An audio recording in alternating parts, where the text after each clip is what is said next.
last left our fucking giant dumbass morons. That's right. That's better. And don't you forget it. They were exploring Aziz's library, and if I recall correctly, they were talking to the big gnome himself, Lord of the Bushy Brow. I don't know if they count as bushy if they droop down to his feet. That's more like Maybe cascading. I was about to say maybe more like a vine trellis brow. Mhm. That being said, I have no idea what you were talking about. I think we were all kind of looking just at different books that interested us, because I remember Harlan learned about the Battle of the Seven Winds. No, that's how the session before last ended. The last session ended with y'all. Y'all went to Aziz's office to talk to him about stuff.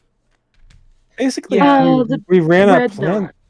Yeah, we ran our plan by him, and he seemed to like the idea. If I recall correctly, the whole like actually taking the dreadnought and using the elves to blockade the train. That's right. Oh yeah, definitely. I do think he was poking some holes in your exact plans, but like whatever. That does not mean Yeah, he he doesn't was like the like, idea. He's just like,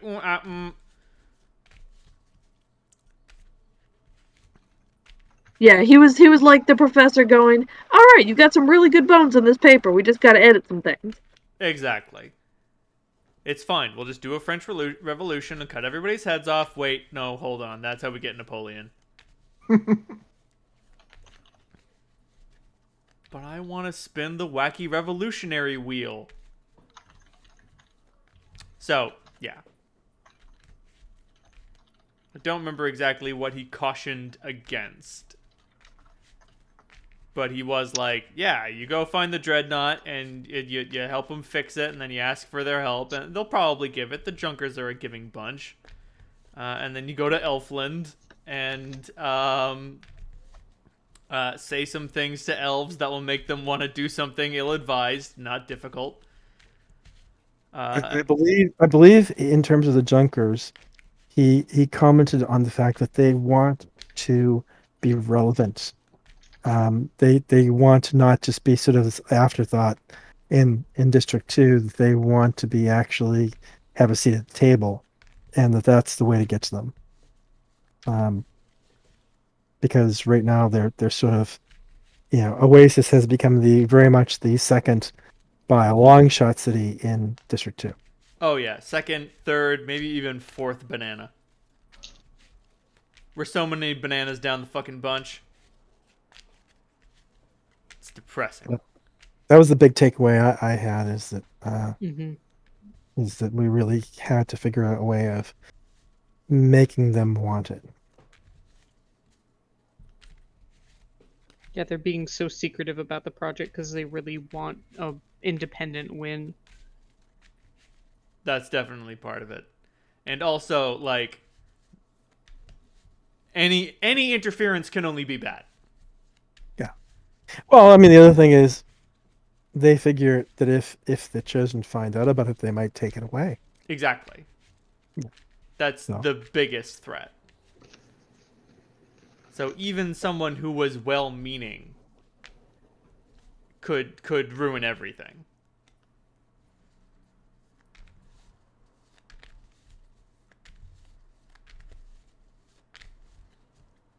But yes.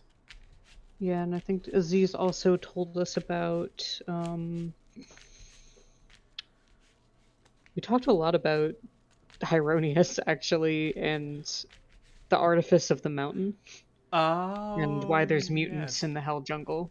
Right, because you finally got the information about that. Right. The energy that fuels the mountain, the jungle is like an exhaust port. Mm-hmm. And Hyronius is big stupid. big stupid. So everyone in the Hell Jungle is just breathing in all that toxic fume. I don't want to say toxic. Well, yeah, well, because Volatile. we're still alive, so it's obviously not toxic. But like, Mutagenic. Like Yeah. let's say mutagenic fumes. Aziz didn't seem to like Cass's idea of having um, a collaborative deity. So Nah, man. anarchy, is sort of like Cass's religion more than anything else. So. Absolutely. Totally understandable. Get fucked, youngin'. I'm not saying he's right. He's saying you're wrong. Yep, understood.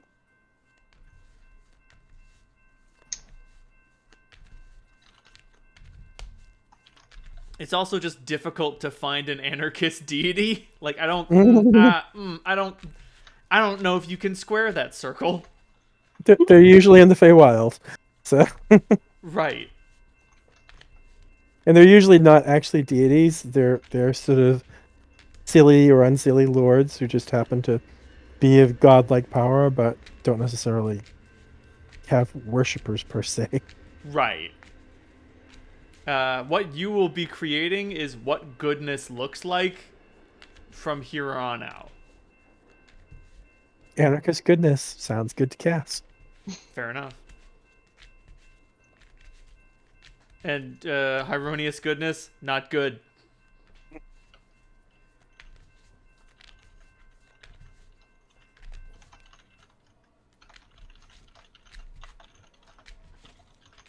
But so yes, that's what you all discussed last time.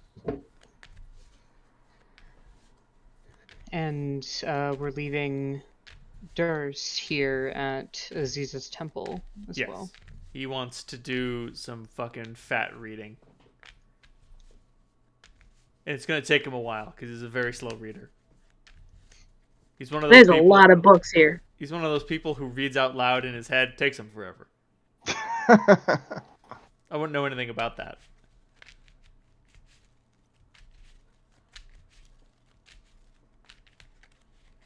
So I believe our plan was to actually go back to the what's the name of the chosen city? I'm blanking. Sanctuary. Yeah. Sanctuary. Go back to Sanctuary, grab our shit, then go look for the Dreadnought. Yeah. Sounds good. There was also talk of us finding someone in this neighborhood to find the exact location of the Dreadnought. Like do our little, like, do a favor for a favor type deal. Right. You can either search the sands. I don't know if any of you have any skill in that. Or you can go to Oasis and be like, bitch, where's your dreadnought? Where's your dreadnought? You can Set tell a us. bit of a wanted poster searching for one dreadnought. Lost if found, call. No, I Do we don't have think any- we need to stoop to that yet. We don't have any like detect thoughts or speak to dead or. Well, let me check. No. Detect magic message. B-b-b-b. Like, I hate to say it, but y'all are missing raw magical power, because you've got something between magic and martial. You've got something else between magic and martial. You've got martial, and then you've got something between divine and martial. Yep. I could, if only Zadri could fly, and then I could unfetter him, and he could go where the fuck he wanted. But I don't think that would really help. Unfortunately not. The Chosen do have a lot of flying vessels, so wherever the Dreadnought is or wherever the dig site is, it's not observable from the air. And based on histories you have read, it is known that the Junkers have the ability to do that. They've created a camouflage scheme that makes something on the ground look like dirt instead of something else. Because they were not supposed to be searching through the junk piles, they got very good at fooling chosen ships from great range. Shit, they got good at fooling chosen ships from close range. The only reason Doskis was able to find the key that Auntie unearthed is because it released a magical signature when it was taken out of its little box. Yep. I remember that. But that magic is a simple spell, yet quite powerful. Right. Hey, Ronald, by the way, there's one item that I got a while back, which is a wand of mirror image, and I don't have how many charges it had. Have you used any? I have not used any. Was it given to you or did you buy it? No, we got it from was it from the Minotaur? I don't remember. I don't know either. So It must have been. It must have been from the Minotaur because I had just gone up a level and had mirror image, so I can cast the spell, which makes it easy to use the wand. Right. Okay. Let's just say 23 charges. Okay. If there's no bill of sale, we'll assume you found it somewhere, and it had been used.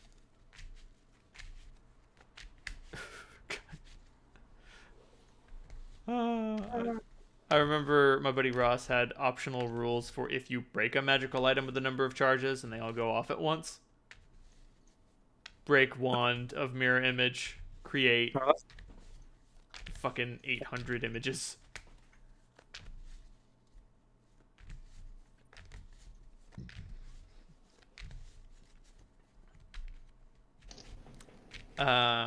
So How many days travel is it back to Grubb's Tower? if you go clean across the desert, I'm gonna say 5 days. And I hope Are we you able bring to- food and water. Yeah, I was gonna say, are we able to make the trek 5 days across the fucking desert? I think you guys are tough enough to pull it off. Maybe. Mhm. Is that a like a? Are we gonna get fucking lost, or is it like? How? 'Cause- That's a very good question. How much survival do you guys have? Because if you don't A have lot. okay. We have a lot of survival. I mean, I think several of us have plus 10 or above, if I remember correctly. Not I. But plus, I have plus 9. Zadger's the only one between the two of us that has any survival. Oh, it was I've got plus 7. Yeah, Dazul had a good one too. I think it was Dazul and I had pretty decent ones. That explains it. Yeah. So yeah, the three of you can probably make it work to not get lost, traveling by the sun and stars. That being said, yeah, you're probably not going to be able to find water and you're definitely not going to be able to find food. Like, unless you get attacked by a trash crab, there's not going to be anything to eat. And even then, you might not want to eat trash crab. I have 6 days worth of rations. That's Zadger's inventory. I have. Here. I have 10 days. That's probably less because that was before we walked across the desert. So Yeah, I'm just gonna go. I'm gonna go with 6. Just you said 6, right, Cap? Yeah. Because I think that would be appropriate. We probably bought them at the same time. Yeah. I think we were. Yep, we were purchasing for our walk over here. Quick question: what level are you goons? We are level 8. 8. Okay. 8. Yeah. 8. Oh, jeez. I have to update Mary's sheet. She's still level 6. Whoopsie. It's been a while. I think she's a level above us too, isn't she? No, I like to run my NPCs as weaker than the party. Okay. Oh, she was level 5 when when we were level 3, so I just wasn't And then sure she didn't level until we leveled to probably to like level 7 or something. Right. Mm-hmm. That's just That how I makes like to sense. do it. I don't want an NPC outshining the players. That would be the dumbest thing to do. Oh, I agree. If someone You does remember- something cool, the players do it. You remember with Chris where I had to really like run out of my way in order to make him actually speak because he wanted my NPC in the party to talk to the other NPCs. Yes, I It do was remember it, that. it was very annoying. And that's why It was you like, brought me in to just be like, please. yes, just please talk. Talk? You got it, buddy. When I'm done, you'll be begging me to shut the fuck up. I think masterminds are a very fun rogue class, personally. It was I super agree. cool. The know-it-all rogue. Well, also the really rich rogue. So that character owned property. I've got to say, it was fun having wealth as a superpower in a minor Batman-esque fashion. What's your superpower? Oh, I'm rich as fuck. So you were Batman. Sort of. If Batman was a halfling with a magic crossbow. Well, Fair enough. It was like a crossbow. That's right. Yeah, it's almost like a ray gun as a crossbow. I Yeah, remember. more like a magic ray gun. But you had crossbow master and Reed. He was a fun guy. Remember that guy? Mm-hmm. Yeah, saw Beyond the Veil once. Almost killed him. Don't worry about it. He became a master lord of Waterdeep. And then died and joined Chris in fucking Valhalla. Yeah. Well, I thought that would be them. Are you gonna go to your afterlife? No. You gonna go join Chris in Valhalla? Yes. I want to hang out with my best bro. What's he doing here? Don't ask questions. Anyway. So, yep. Are you gonna head out across the desert? Yeah. Mm-hmm. Is there a reason we wouldn't stop by Oasis first? Just because it's faster, really? Yeah, it's just a matter of saving time because it'll be. I think it was. Right, and I suppose we don't have any reason to go back to Oasis.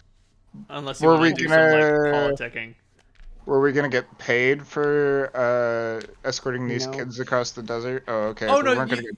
you would get paid, but you're gonna get paid like 50 gold pieces. Like it's you They offered to pay us when we were there, and we were like, "Oh no, we couldn't possibly take any money for this." And then Meredith took money for this. She we, took like- her share. Yeah, I thought we did something It was like 10 gold pieces. took the gold and then gave it back or something like that. I can't remember exactly. Yeah, because you're doing a level 1 side quest, and it was just like, whatever.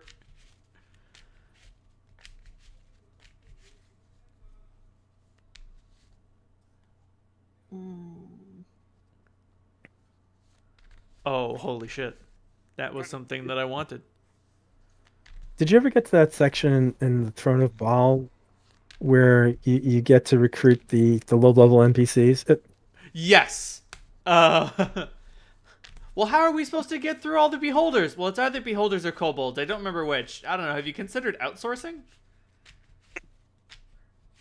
And literally, if you do it yourself, it's beholders, and if you recruit the NPCs, it's kobolds. Yeah. So. And then when they come back, they try to kill you to get their stuff, and then they die immediately because they're like level 3, and then they reload a save to just give in they just turn in the quest reward. And very polite.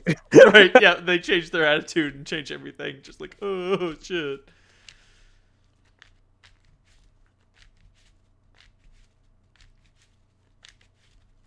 Oh god. Okay. Mary has some new abilities. Now, this would be the perfect place to ask them to enchant something that can create water on command, but our party funds are a bit light. They've got there's an infinite supply of water, so you could fill up some bottles or water skins or whatever. We have a big hole? I'm trying to remember what we have. Did we find a? Would we have a bag of holding, or do we have a portable hole? There's a bag We of have holding. we have some back folding, yeah. Okay. Oh. And didn't we chip in some money to upgrade that? Yeah, it can hold 500 pounds. Ah, and okay. it's at 173 out of 500 right now. Just be careful. If you fill that thing full of water, it will soak everything. Yep. Well, if we fill it full of water, we'll put in stuff before we put it full. Right, you could potentially put a barrel full of water inside of the bag. That's not the worst idea.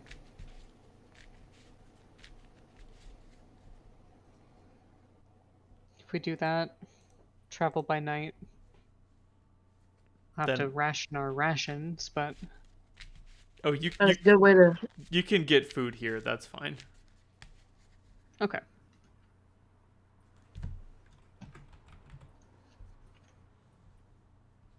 Then that's exactly what we'll do. That's And it'll be a lot more comfortable of a trip across the desert if we can, wet a couple handkerchiefs every night and not have to worry about running out of water to give ourselves a dust bath. Yeah. prestidigitation, Super. baby. Alright, so, do we get barrels from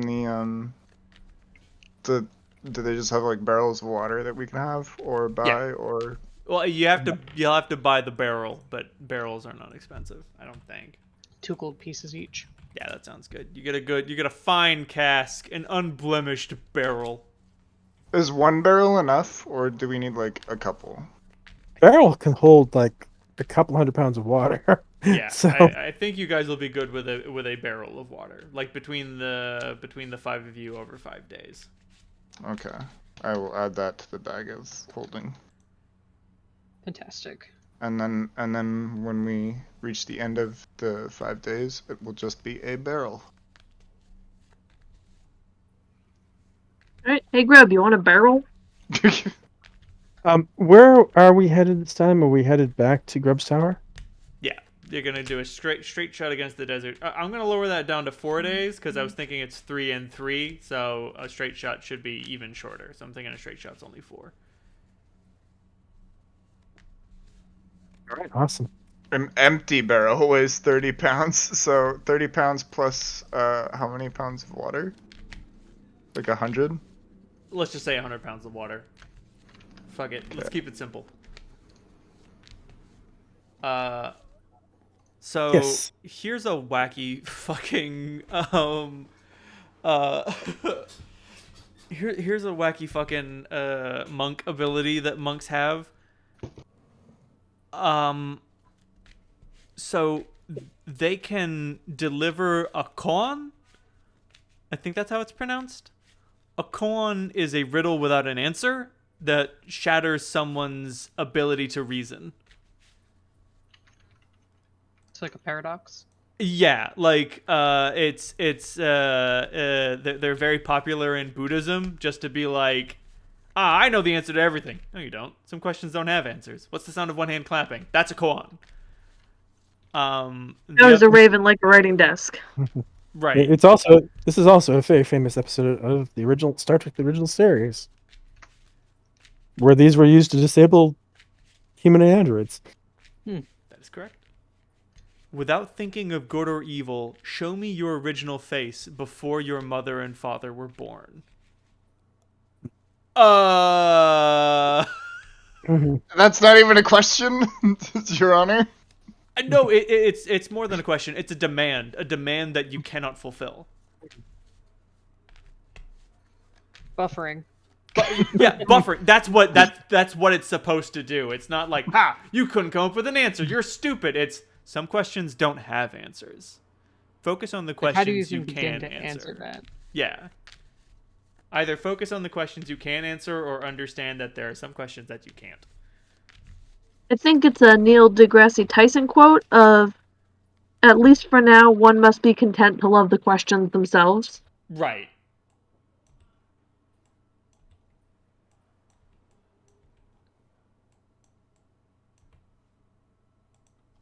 So, is there anything else you want to do before you hit the road?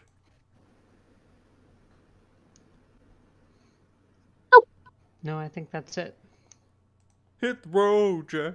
Don't you come back no more, no more, no more, no more. Alrighty then.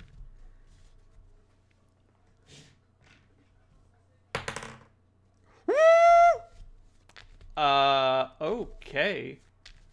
Very important question. Shoot. As we get some distance away from the Azazel's temple, are we being followed? Give me some sweet, sweet perception rolls. Gladly.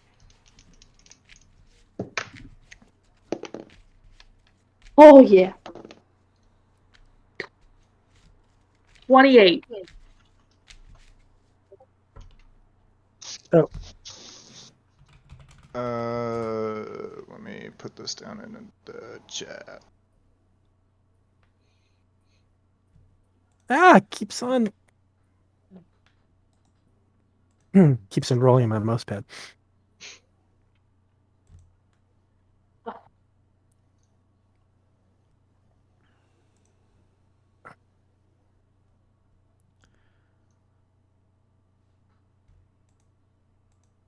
But if everything you say is a lie, then you are telling the truth. We are a perceptive bunch. Put points in perception, kids. Kids don't let kids not put points in perception. I need to put more points in linguistics, though. I need to know every single language. I will be over here saying, "Nah, you don't know what it says," and you'll be like, "Don't I?" So the bad news is you don't find any. You don't find anybody following you. The good news is you don't find anybody following you. Okay. And then in a stroke of good fortune, so you are perfect. This is beautiful. I love it. So you guys are leaving the temple, and a group of people. You get approached by a sand skiff. Okay. Just like out in the open desert, you're out for a day, and then a sand skiff approaches you, and they're just like, "Ahoy! Are you going to Sanctuary? That we are. You want to ride?" Certainly. Thank you. So you cut 2 days off your travel time as you take a fucking surreptitious sand skiff the rest of the way to the city. I rolled a d20 to determine how rough the trip would be, just for flavor, just because, sorry, nothing in District 2 can threaten you unless, it's trying. Any random encounter would just be like, it's a sand crab, blah, blah, blah. How many bullets do I want you to waste? It's a giant scorpion dinner. Right, free food. But, nah, man. You rolled a natural 20 on how does the trip go, so... No, we were already heading there. Get on the bus, kid.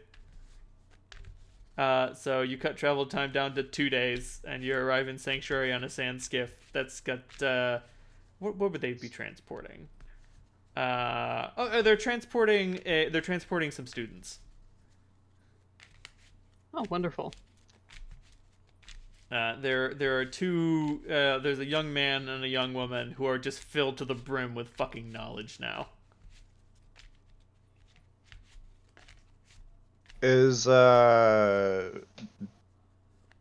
We don't see sight this man with the top hat anywhere in Sanctuary when we arrive, do we?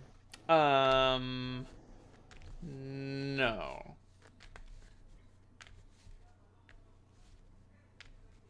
Give me some delicious sense motive rolls. Sure. Oh, great. I just rolled 2 nat 20s for both me and Zadru. Eyes peeled. Eyes peeled.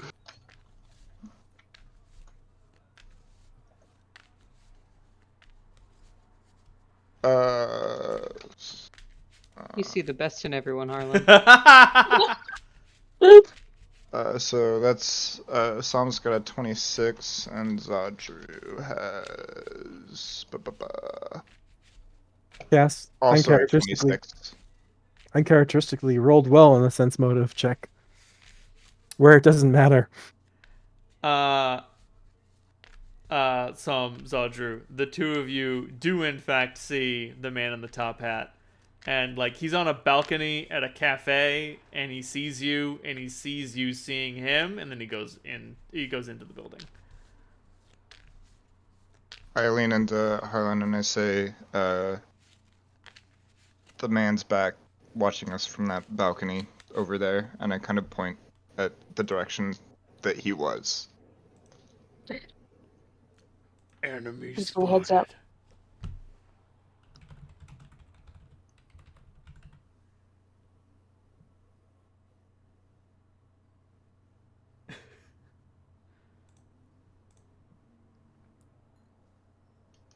Are there a lot of these sand skiffs that move in and out of Sanctuary?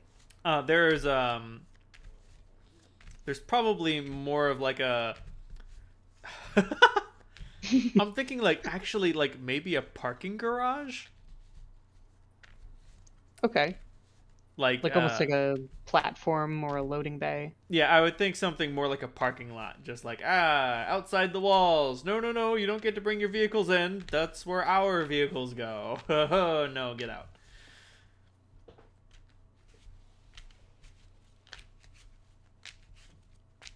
Filthy junker traders. Yeah, your goods can come in. Keep your filthy ships out. Have the chosen kind of regained their Egos? arrogance? No, it's not. Well, sort of. It's not as bad as it used to be. Not nearly as bad as it used to be. But there is definitely a certain sense of we're a cut above. Like, they're diet elf. They're elf light in terms of arrogance. Well, Still arrogant, not as arrogant as they could be, and definitely not as arrogant as they were.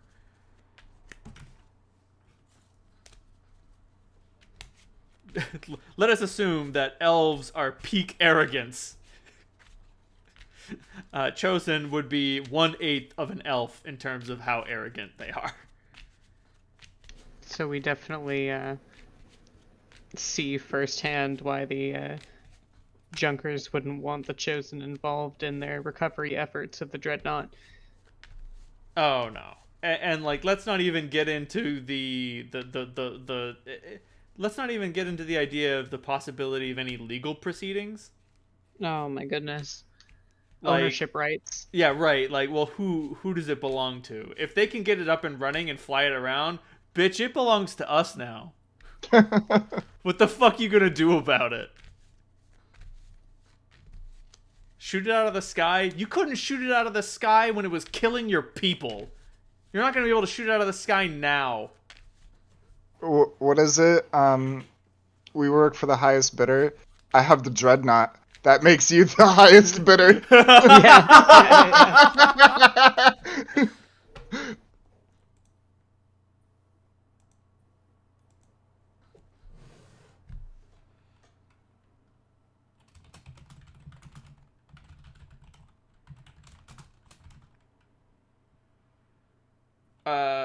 So Salandra, Yeah, no, I'm sorry, not Salandra. That's just what your name is. Your escort Cassandra.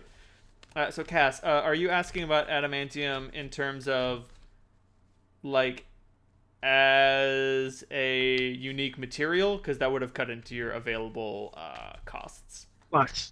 Yeah, no, I was just wondering in terms of like if I don't think I have enough money to pay for it, so No, and I don't think there was enough money in your freebie for it. yeah, okay.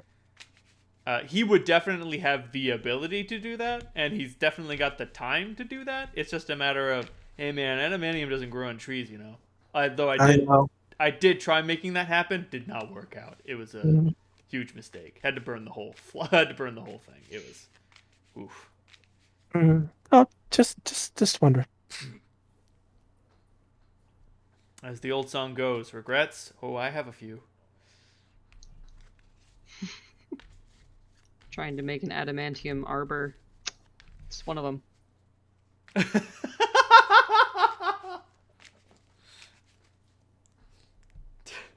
Jesus Christ. But I suppose we enter sanctuary. You have successfully entered Sanctuary. Fun fact, they would normally ask for like paperwork or something, but Cass, Meredith, you are paperwork. Oh, Yeah, for that's better Mark. or worse. You can go. Like they assume that everyone else is your escort. Or you know what? And that's leaning too deep into the arrogance. They assume that they're with you.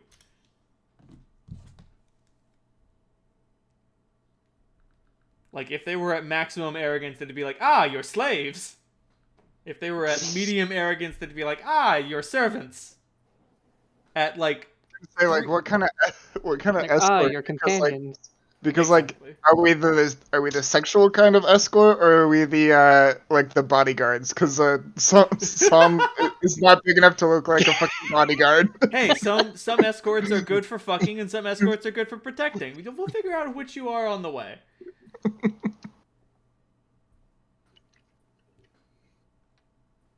No, Meredith just definitely carries herself through the gates with an air of like make my day by stopping me.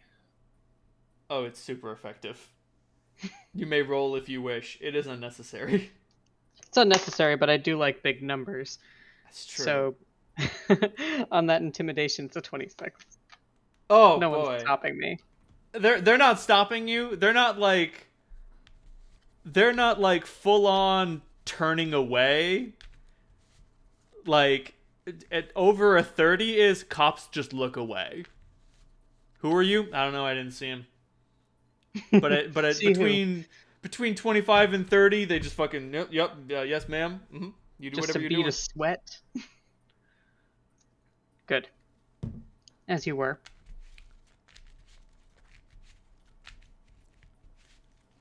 I don't know, maybe between 30 and 40, they just fucking abandon their posts. They're just like, oh, no, we don't even want to be here. We're not cops anymore. We're on break. We're on break until you're gone, ma'am. You know, so just, you know, you have fun.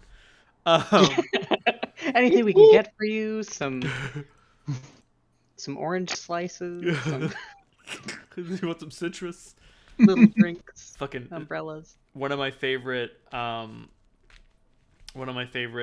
lines in Fallen London.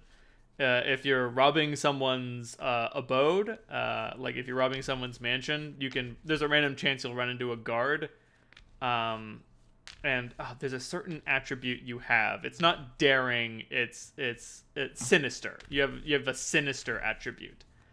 And you can like bribe the guard, or you can like try to beat the guard up. But if you have a high enough sinister, you can just say your name and they'll just leave. You just give them a good old, do you know who I am? And they're like, oh, yes, sir. I mean, no, sir, I don't know who you are. I don't even know that there's someone there. I gotta go. Anyway, so, is there anything else you would like to do before you go to Grubb's Tower? No, but Meredith will remark to Cass, isn't it strange that we haven't even had a courier approach us on behalf of our parents? Well, I mean, I know they they got must out of there in a hurry, but be planning something, and so I don't know if it's going to be a courier. That'd be a little bit too open. So I'm expecting something that's more like gonna cut.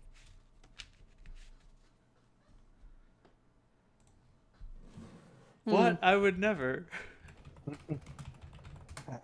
So pretty much I've just been keeping a low profile because I figure it's gonna be what we're looking for.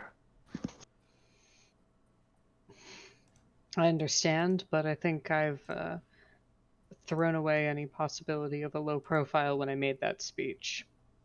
Yeah, yeah, and by now they probably have people keeping tabs on us. So, if we're not out of town within, before nightfall, most likely, they'll know where we're staying.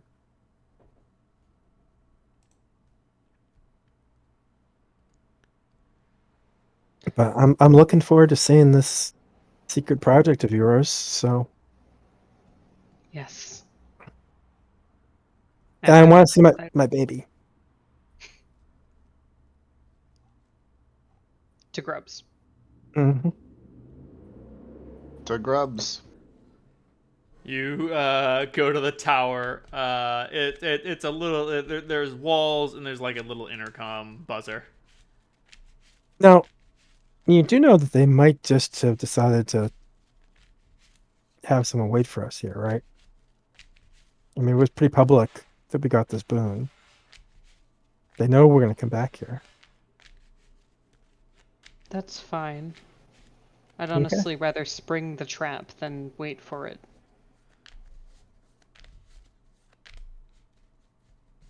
I buzz. You buzz. Oh. There is like an uncomfortably long wait. And then like a. Oh hey, yeah, it's you guys. Oh shit, I didn't have enough time for like a big presentation, but like I got your stuff. Come in. Burn, and the fucking door swings open. Does that sound like Grub? Yes, Okay. Grub's got like a sort of aging surfer dude sort of thing going on. Well, no, I just wanted like I Wanted to didn't double check. like whatever voice you used last time versus this time is not what I was checking. I was like, is that really Grub? Because Okay. Meredith just brought up the fact that like, hey, maybe it's a fucking trap or casted. But It's they were both either talking a spot-on impersonation or the man himself. Yeah, you guys don't have to worry about any trap for, I mean, when we're talking about a trap, we're talking about something that's going to fuck with us and probably nobody else. I mean, I guess. I don't think they bother. Well, we're all in this together. Though admittedly, Harlan might. Yeah, they're probably going to want Harlan to suffer too, come to think of it. Who Come doesn't? on. I mean, you did embarrass Mom, and that's. Yeah, it's hard to do, but when it happens, well, okay. It could be a trip. But the good thing is, her honor won't allow her to do anything that will directly hurt you. Only Which is not. indirectly. And Dad will definitely fuck with you in some indirect way. I'm about to say, well, the thing is, the thing that comes to you is, the thought that immediately comes to the both of you is, Father has no such compunctions about honor. Oh God, no. No, but Mom, no way. She would, he beat her in an honorable fight, and she would never take direct action against him. No. It would be a rematch with some sort of stipulation that gives her an edge, but isn't cheating. Basically, that wasn't Harlan. That was Mary. I'm sorry.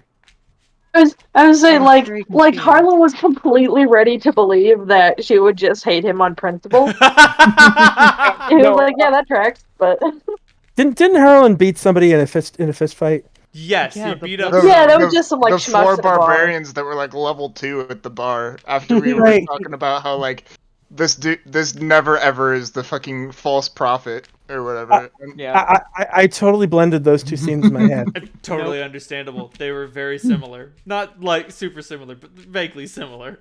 Same vein, higher stakes. Someone talks shit and a party member says, I will fucking fist fight you in the street if you want to talk shit. And you were like, bet. Step 1, fucking around. Step 2, finding out. Yes. No. We No. climb up the tower.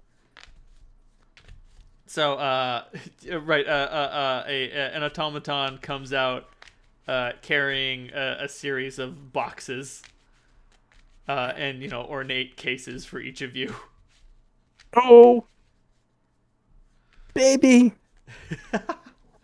And he's got your falchion. He's got Harlan's repeater. Psalm, I don't remember what you asked for. Ring of invisibility. Okay, so he gives you a ring of invisibility, and he's just like, man, those have been real popular lately.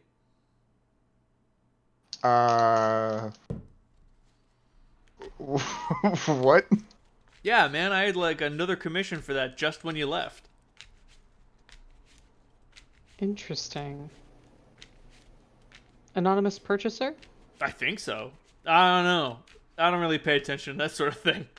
People just give me the money and I just make shit. And if it's a ring of invisibility, it's not like it's a weapon or something. Yeah. Cass is completely like broken open her box very unceremoniously and is like fondling Dancer. It's like, oh, so pretty. And then she goes over and just gives Grub a big hug, and just like, oh, thank you. She's beautiful, and totally doesn't break any ribs. Right? Yeah, no, it's not breaking any ribs, but it's hey, Yeah. I'm a twig. And then he, Meredith, he rolls out a fucking Iron Maiden. I was thinking a coffin. It's very reminiscent of a coffin. And when he opens it up, the hell plate is underneath. He just looks at you and says, I've never made anything like this before, but I hope you like it. A genuine smile crosses Meredith's face, and she'll walk over and peruse it, look it over extremely carefully before turning back to Grub and just holding out a hand to shake his. She'll do that thing. He fucking shakes your hand, and you fucking predator meme that shit. Mm-hmm. Like, he looks at you and he looks at the armor, and you succeed on your sense motive. There is a sensation of fear at what he has created. Does God hide in heaven for fear of what he has created? Does Grub send you on adventures so that he may hide in fear of what he has given you? Yeah, probably. It's the fucking Spy Kids thing. Yes. Wow. Mary, that is so fucking awesome. Well, I was thinking more of like the Hattori Hanzo thing, just like, oh, this is my greatest blade ever. Fucking, if God gets in your way, God will get cut. Precisely. I kind of picture Grub as some Steve Buscemi energy. He is very Buscemi-esque. And now that you bring it up, there is definitely similarity between the two. Like, what if Steve Buscemi had goggles and a mohawk? I'm saying, I want Steve Buscemi in fucking steampunk cosplay before I die. Make it happen, folks. But yeah, no. Cass, would you help me put this on? Yeah. Wow. Wow, this is fucking heavy. It should be. All right, I start disassembling it and reassembling it on Meredith. It is a process that will take about 8 minutes. Right. It takes forever to put on. That being said, it is fully prepared for it's like a still suit. You can live in it for a long time. Mm-hmm. The measurements are all correct. Fits like it was made for me, which it was. Mary, Yeah. what are these tubes for? Oh, wow. Don't worry about it. Grub. How much and how long would it take you to make some sort of lens or goggles to see invisible people? Oh man, I regret to inform you that shit's fucking expensive and it takes a while to make. I can do it if needs be. Like you can see invisible things? It, I, I, I know. I know a way of doing it. Yeah.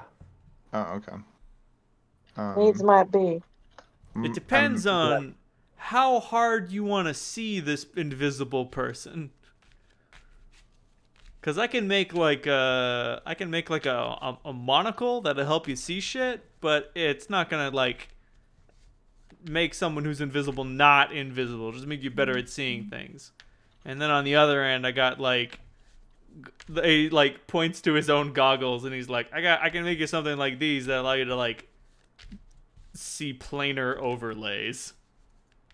What about glitter dust? Oh Do you have man. anything that like glitter dust bombs? I mean, those should be pretty cheap, right? Oh yeah, man. I can like crank out like 10 of those, no problem. Bitches love glitter dust bombs. I'm Um, bitches. That's me. Life of the party. I was thinking of learning that, but I finally decided to be able to see it myself. But it's kind of a neat ability. And it really screws with anyone who's invisible.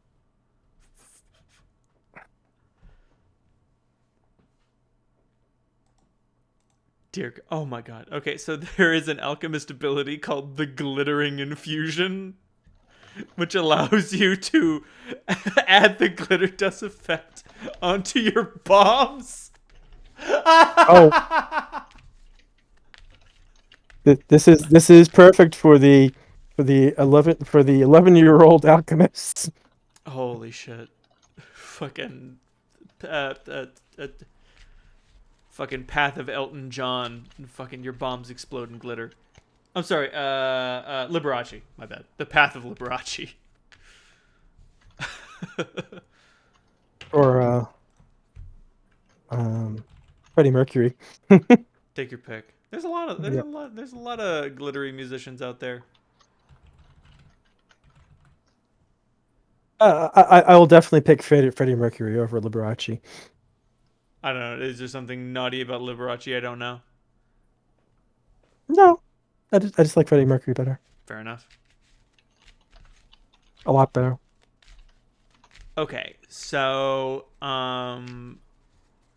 what we're looking for is the price of itching powder, because there's an itching powder thingy that's just glitter dust instead of itching powder.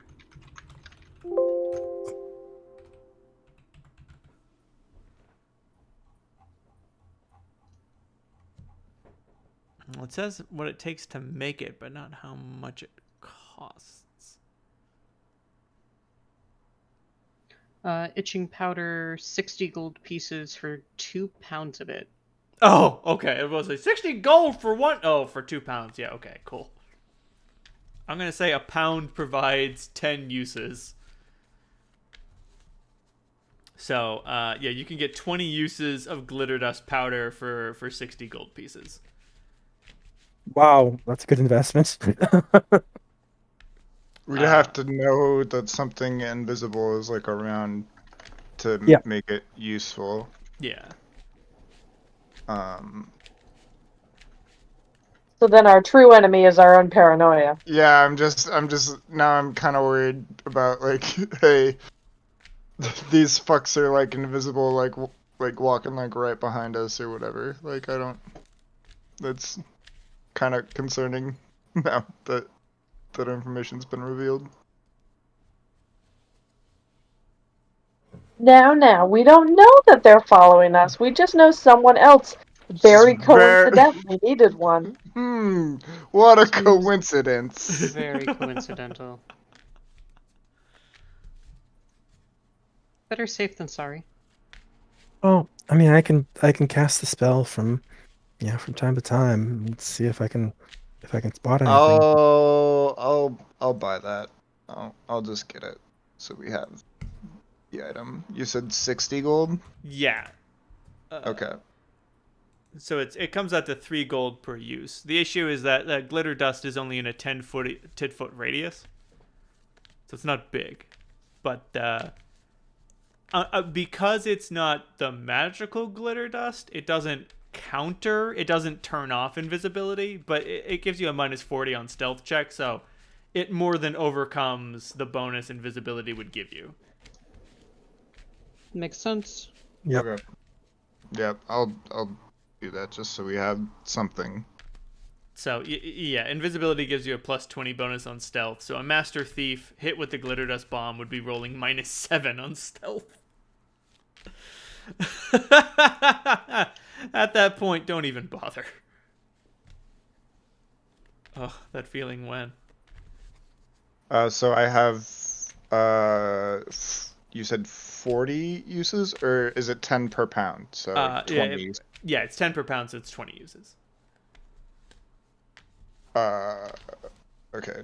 And does it weigh enough for it to matter in my backpack?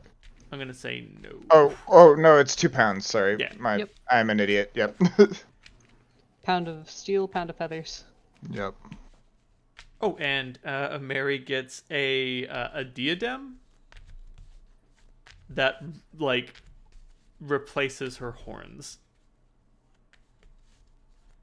Like it looks like horns, or it puts her horns back. It replaces her horns. Like it's a silver circlet that also like has like a band that goes on top that has horns attached to it. But the horns are made out of silver. Well, that looks cunning. Yeah, this thanks. You didn't need to do that. He's like, I didn't need to, but like I don't know, that was really hardcore. I like to reward hardcore people, you know? He's right. That was badass. You know, like, cause like I used to be hardcore and shit, and like I can't do that anymore. Cause if I try to be hardcore, I'll fucking break my arms.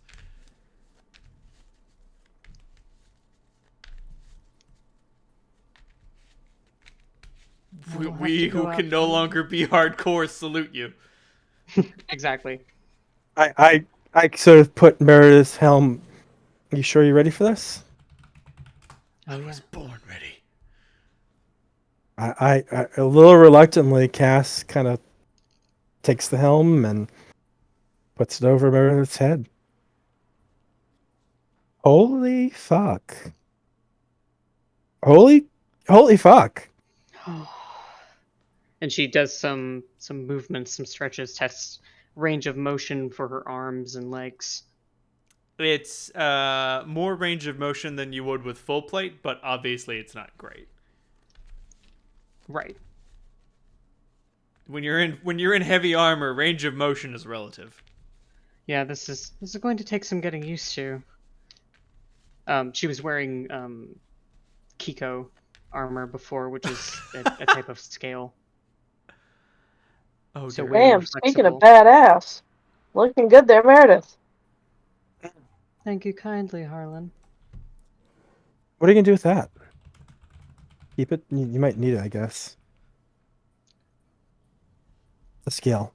Yeah, it's a good bit of gold. It is magical after all. I'm always after raw materials. I'll pay you a fair price for it. By all means, but you may want to melt it down particularly thoroughly. Yeah, I figured. Did It's been we use? Still have bait. I don't know if we used all of the Reaver bike shit, but I have on my sheet marked still 150 pounds of Reaver bike. We do still have it. Okay. We could sell that if you're not gonna get That's true. any more upgrade on your arm. Like if this is your armor, you're gonna like upgrade for the rest of the game, right? Yes. Yeah. Moose So ears, yes, absolutely. We're probably gonna get a better price for that somewhere else. I think we've already seen Grub like use mithril pretty much to wipe his ass. Okay, so I have 150. We have 150 pounds of Reaper bike. I have 369 gold, and This item is called Lens of Situational Sight. Is 250. 2,500 gold pieces to make. Would that be like enough to cover? Like, we've already kind of covered the invisibility thing, but if we're like selling shit and we're not going to use this Reaver bike for anything else, that might be like a good investment. That is doable. That's actually very handy.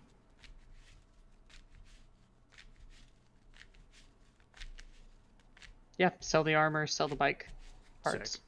Sick. So you get half cost. You get half price on all of those. Okay. And like he straight up like, if you want to haggle, go sell to someone else. No, I trust you to dispose of that properly.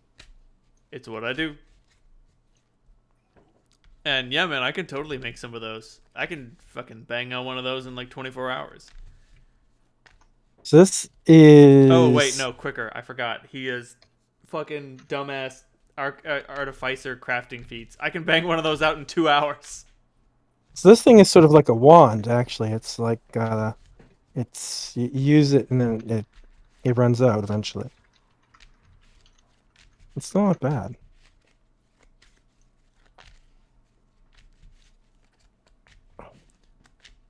Yeah, but it would be better, like if we're ever paranoid if someone's watching, or like this would be like an easier like get to be like, hey, I'm gonna like put these on and turn them on and Yep.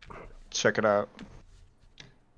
Do you want to just give me a value for the mithril parts? Because otherwise that comes out to 37,500 gold pieces. The Reaper jetpack isn't pure mithril. Well, let's look at how much does full plate weigh? That's 50 pounds, right? Yes. Well, then I'm sorry, Or but 60. so that's 45,000 gold pieces worth of mithril. So cut that in half. Okay. Because I'm counting it as what it would take to build heavy armor out of the material. I'm sorry, that's heavy armor out of mithril. My bad. Let me look at actual mithril. Mithril is base value of 500 gold pieces per pound. For So I'm gonna. that's the item cost modifier. My bad. Right. I'm looking at the heavy armor section. So you had 27,000 gold pieces of mithril. So we're just gonna cut that in half. So you get 13,500. That sounds good. And you do just get that liquid. He's like, do you want that in platinum or astral diamonds? Astral diamonds. You got it, boo. Easier to carry. And he pushes some things on a console on his arm, and a robot comes out with a chest that's just filled with. Okay, so 1 platinum piece is 10 gold pieces, and 1 astral diamond is 100 gold pieces. So it comes out with 142 astral diamonds. Okay. Is that just going into party funds? 700 is 14,200. Sounds like Cap splitting it. I am, yeah. Okay.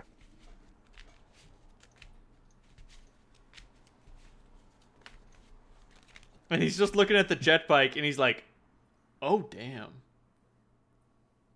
Someone had some ideas.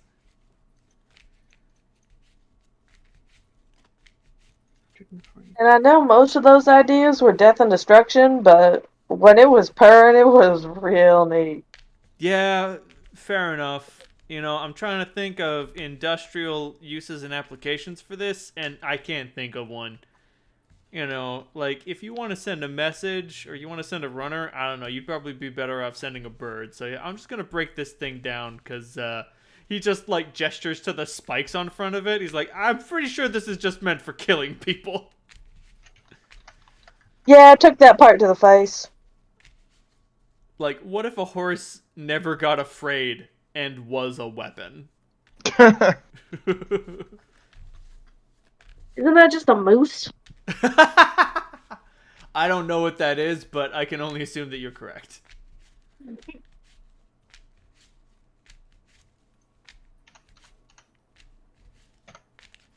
Party funds updated. Add to your treasure 35 astral diamonds each.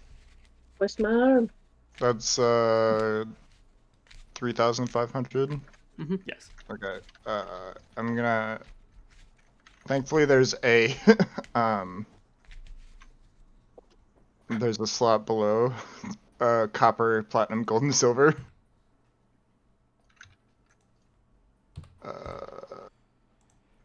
Oh, dear lord. Okay. Shit is wacky.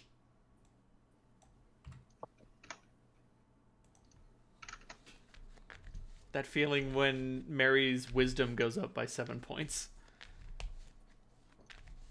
Huh?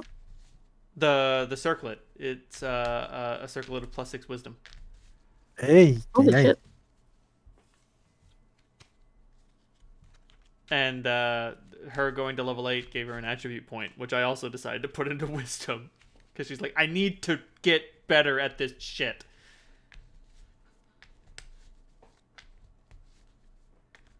So her armor class is definitely going to improve. Yep. That armor class went up.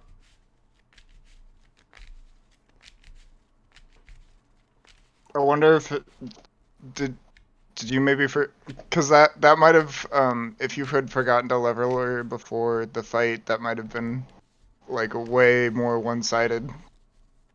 Yeah. Oops. Oops. It's okay, it was thrilling. It was great, yeah. So astral diamonds are 100 gold pieces, and platinum is 10 gold pieces? Yes. Okay. Just have to fucking remember that. Who was it? The fucking Phoenicians with their base 60 system? Get the fuck out of here, Phoenicians. Fuck off. Base 10 does make things easy. So I notice, how long, you remember that question I asked you just a little while ago? How long would it take Grub to do something like that? To make what exactly? To impregnate my blade with adamantine? Impregnate it? Interesting choice of words. To insert filaments of adamantine through the weapon until it is adamantine quality. Huh. So that's 3,000 gold piece, so he can actually crank that out in 2 hours. I'm sorry, 4 hours. Okay, If you I'm gonna put do it. 3,000 gold piece in, you will get a man opener. Okay. Oh lord. Okay. So if you guys are willing to chill out for 3 hours, he can make you the lenses of situational sight and apply adamantium to your weapon, which will mean that it ignores hardness. Is there a way for me for the lenses to like, can I put in some extra gold and have them last longer slash like permanent, or is that not? Nah, sorry. So like the thing about the lenses like this is that they're very small and shitty. They operate off of weaker spells. Can I buy extra lenses? I mean, yeah, you can like buy as many as you want. No, like not like so like I'm buying the weird like glasses with like the little flippy things on them, and then can I like buy like just the little lenses to put in there, like extras? Oh, yeah. Be careful about installing them though. You're gonna want someone who's good at that. It will be a craft skill roll to replace the lenses without like breaking them. Oh, I see. Okay. Well, I guess I'll just settle for the just the base ones and nothing extra, because I definitely fucked that up. Sorry, man. They're real fragile. It's all right. Because yeah, the issue is lenses of situational sight use 3rd level spells, and the goggles of true seeing what level spell is True Seeing? True Seeing is a level 7 spell. Yeah, Goggles of True Seeing were like 200,000 gold pieces or something. We had the last. It's the last 90,000 to craft, Oh. yeah, Oh yeah. Yeah. which is not feasible. So Yeah, it was pretty nuts. all right, yeah, we can chill out. So am I covered or am I paying the 25,000 out of what I just got, or the 2,500? Sorry, I'm probably paying that out of what I just got, right? Yeah. Okay, that's fine. I'll do that.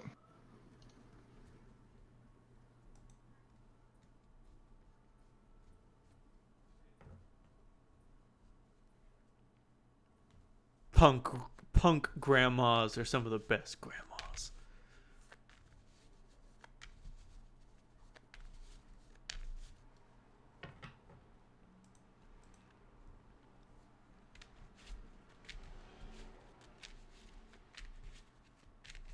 Ignore hardness less than 20.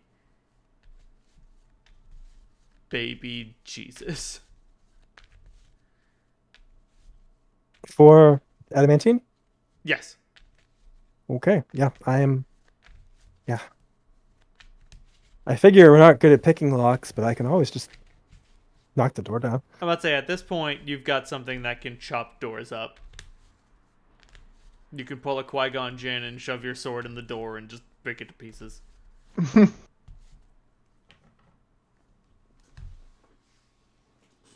That's so weird, but like this ignores hardness and what that implies. Like that that basically like fucking like stones and shit like become like butter or something. Like It's like Wolverine's claws. I mean, yeah, basically. It's Right. just sharper. It's just sharper than anything else. How does that work? It's magic, baby. Yeah. Of course, it's only at the edge, so you only get the adamantium benefit offensively. Your weapon won't get the improved hardness from being made out of adamantium. Oh. And he's like, ooh, if you want the whole thing to be made out of adamantium, I can't do that. I don't have that much. All I can do is give you an edge, if you know what I mean. Yeah. I feel the pain. The pain's bad. That was Get a out. good one.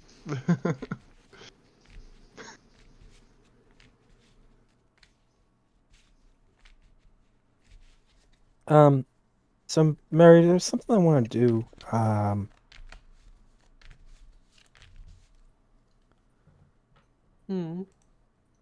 Well, I put a lot into this blade. I've had it for a while. And, I think it's time.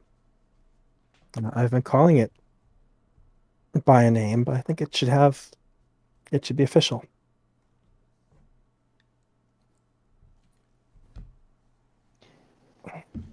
Meredith takes off the helm and actually looks at you quite fondly.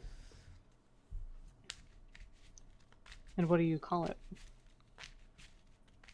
Well, do I have the falchion now? Yes. I gently kind of let the edge slide across my lower arm, and my flesh parts like butter. I mean, no resistance whatsoever. It might as well be water.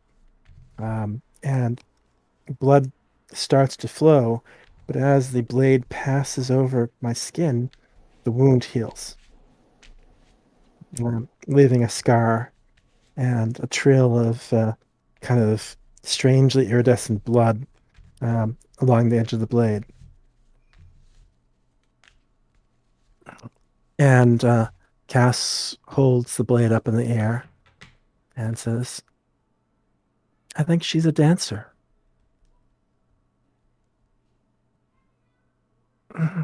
and just sort of flips it through a couple of turns and flicks the blood away, and it just sort of almost evaporates into a mist. And yeah, welcome, dancer. The thing I will say, Dave, is that it doesn't even hurt. It's so sharp it doesn't hurt. Yep. Which could create some problems for your Oh, enemies. yeah. I mean, like, you can wound someone and they won't realize what's happened. Yeah, unless the limb's gone. Even then, So- it'll be like, that's weird. There's supposed to be something. Oh no. Oh no! Oh my! Mm. No, that's fitting. That's fitting. I like that. Dancer, this is my sister Meredith. And these are my friends, Harlan and Sam. And then I return dancer to the sheath. And it's I think that's official, right? Anything else? Any other ritual? Or is that good enough? I think that's good enough. The two of you are bonded together now. That suits you both.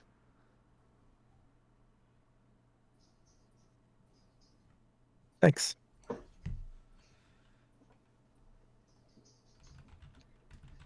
There's something to be said about a weapon you can trust.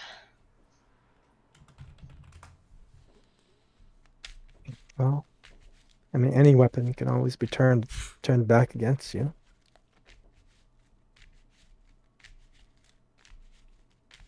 I suppose that's true.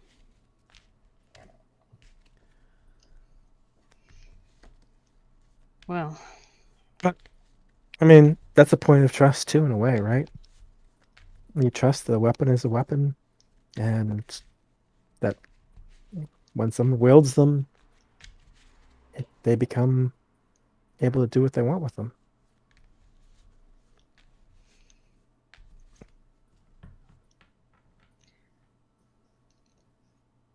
if you need the weapon to make you a great warrior, then you shouldn't have it.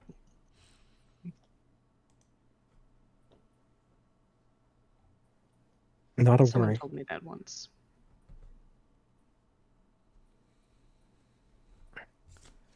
That is definitely a Church of Holt saying.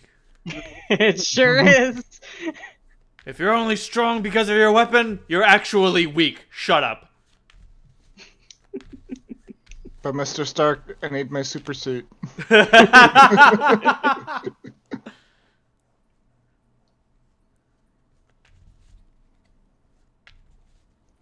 Yeah, Solandra's case was a little bit of an oddity in that most of the power came from her, but if brother was taken away, it was bad. Someone would probably poo-poo that bond just because, well, what if you get split up? Well, we're not going to get split up, but what if? I don't entertain such questions. No more questions at this time. No comment. We don't talk about when we get split up. Never happened. I think it only happened like twice. Only Yeah. twice, and even so, it was like, oh, fuck. My Yeah, brain not pretty. hurts.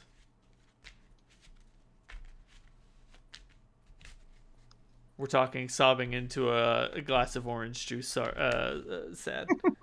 Not literally, but Basically, No. everybody in Septemport 1 had an addiction. Yeah, we had So- to. That was part of the character creation prompt. And I was a blade bound magus, so my addiction was actually to my blade. Makes sense. thankfully you did not. You only get to one. You only went to one ball, and they permitted weapons. Yeah, I think the worst I had it was during the fight with what's his name, the monk guy. Erlon. Erlon. Erlon. Oh, right. Yeah. Didn't he like kick it out of your hands or something, or like throw it away? And just like, I don't care. He threw it away. He shot Yeah. Cobra, he did all sorts of shit. Yeah, I think I think I kind of whacked him pretty hard, and then he He couldn't break disarmed the me. weapon. Yeah, I think he disarmed me, but I got it back fairly quickly. But yeah, that was the worst I had. It I think was in that factor a lot. Fucking, you Italian Spider-Man him. So what now? I suppose. Well, we can take some rest here in Sanctuary. I don't know. Maybe someplace safe, like the middle of a scorpion den in the desert. I see no difference. And here we can at least resupply and have running water. True. Running water is nice. But they're gonna come tonight if we're here. I hope they do. Okay. Why do you think I asked for this? Should I want them to see exactly what I've become.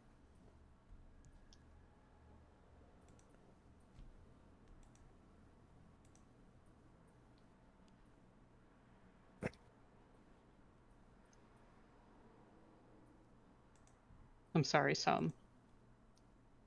sorry I for. interrupted you. No, I was just We had already. I forgot we already discussed it. I was gonna ask if I should be concerned or ready for something to happen. Just for whatever schemes come our way.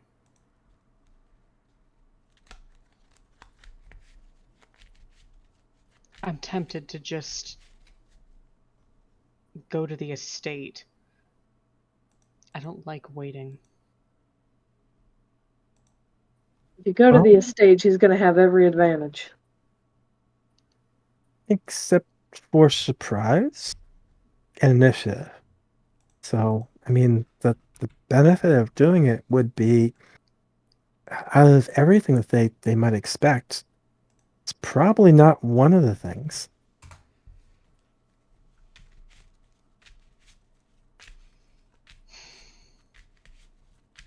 Probably not, but home field advantage is a hell of a thing. I don't have one of those anymore, so. At least here you're both on uneven ground. I'm just gonna call this 50 platinum pieces just to make my life easier. Easy enough. Talk amongst yourselves. I will be back in a couple minutes. I also need a couple minutes. This cat is chewing on my arm, and he needs his supper. All right, everybody, take a break. Break time. Okay, water.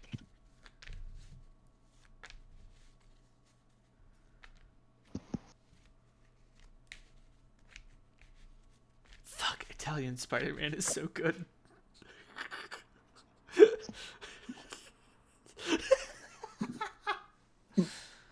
Oh, holy shit. Fucking lights up a cigarette before he rides off into the night on his motorcycle. Motherfucker. Just love how he's not like a superhero. He's like a mobster. Right, instead. he's a fucking...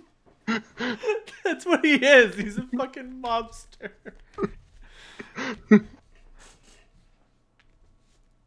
I do think he has the ability to like throw his mustache like a boomerang, but even so, that's like I don't know, weird gadgeteer shit, not like superhero shit. His mustache is secretly a web. Right. You mean your mustache isn't alive? Weird. It's not. No, yeah, it's pretty weird, I guess.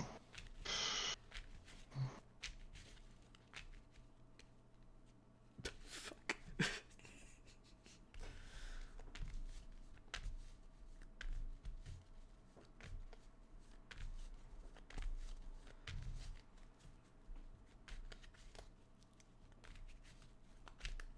Oh boy, I am.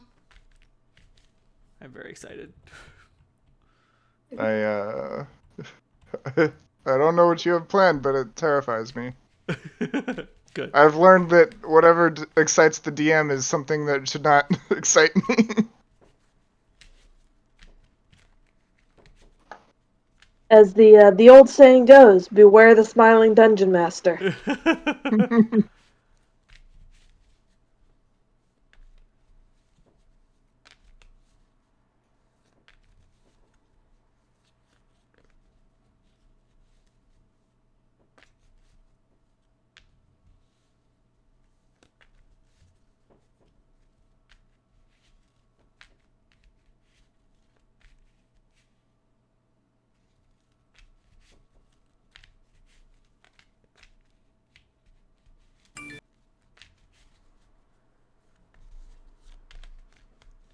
About to say, I think I've got something nice and nasty set up for y'all.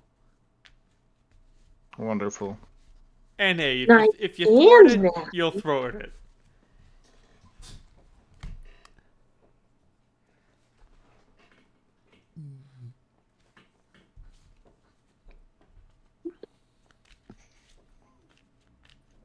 I feel like we are about to spring whatever it is you've been so excited about.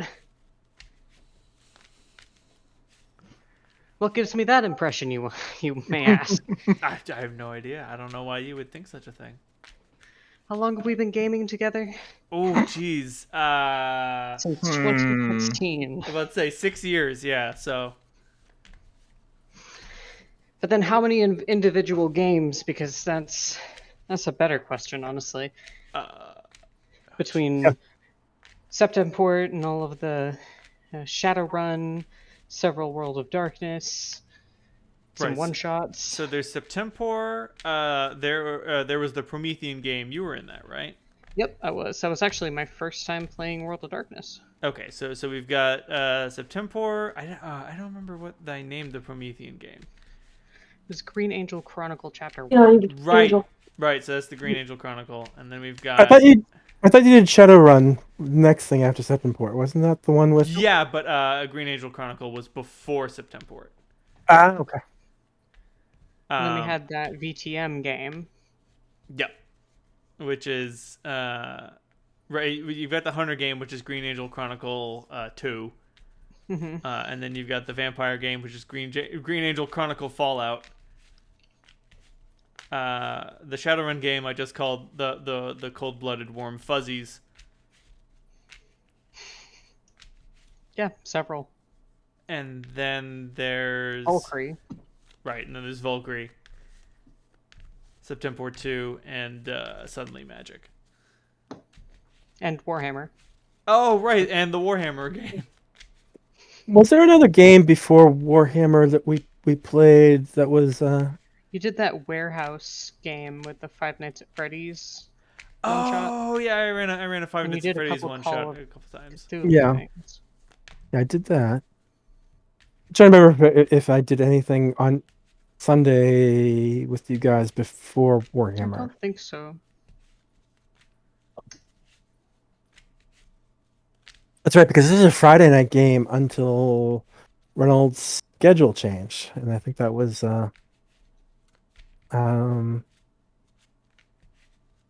that happened during the last Green Angel game, right? Mm-hmm. Yeah. What a time. I love tabletop games. Anyway, let's die. Yeah. So do you guys have the tenacity, the temerity to go to the Furfurlet compound? The cojones and I need to make a roll. A sense motive roll, actually. I mean, I think this is a really stupid idea, but that's not going to stop me from doing it. So, if you I'm trying if you want to do it, I'll back you play. With sorry, go ahead. Ask your question first. This ring doesn't have charges or anything, right? It's just like The ring is just, on or it's off. right. It doesn't run out and all that shit. So Nope. like The It's- only issue is that when it's on, there are some issues with motor control because you can't see what you're doing. It's very much a Hobbit ring of invisibility. Is before people knew it was the evil ring of power. Like back when it was just a magic ring. Am I gonna start seeing fucking shades when I put it on? Yeah. Sadly, no. Okay. But it does mean, like, if you are invisible and you get knocked unconscious, the invisibility doesn't turn off. Right. Exactly. A whole war could happen with you knocked out, and you would not know until you woke up and all your friends were dead. Yeah. 5 armies. There are 5 armies. It would be what, like a standard action to put it on at any given time. So you can put it on all the time. So it's a move action to put it on and take it off. You can twist it to activate it or twist it again to turn it off. And that's a swift. Oh, okay. So I'll just wear it, and then whenever I want on my turn, I can turn invisible. Yeah. Or whatever. Okay. Cool. The only threat is, like, if you have it on and someone casts detect magic, they'll be like, ring with an illusion enchantment on it. I wonder what that could be. Or ring steal, but yeah. One of my favorite ring enchantments is a ring of invisibility. It turns the ring invisible. The lucky weasel. No, it doesn't make you lucky. He's lucky. Lucky rabbit's foot. Still attached to the rabbit. I think that's just called having a familiar. Okay. That was my question. I just wanted to know. With a 21 sense motive cast, can I get some insight into how you're feeling being in the same city as our parents? Oh, a little fucked up. I mean, it's mainly around Dad, and it's mainly around the fact that he seems like he's still kind of fucked up for what Cass did. And yeah, you definitely get, she's toughing it out, but she is not looking forward to being in the same space as him. Meredith just shakes her head and says, No, I want to find the cheapest, seediest bar in town, and I want them to come to us. Well, if I you want to want make them it, to lower themselves. if you really want to put the screws to them, maybe find a whorehouse. Unfortunately, prostitution is illegal in Sanctuary. Now that hasn't changed. Fair enough. I mean, basically, from what I can tell, is the more illegal something is, the more desirable it is, and the more of it there is.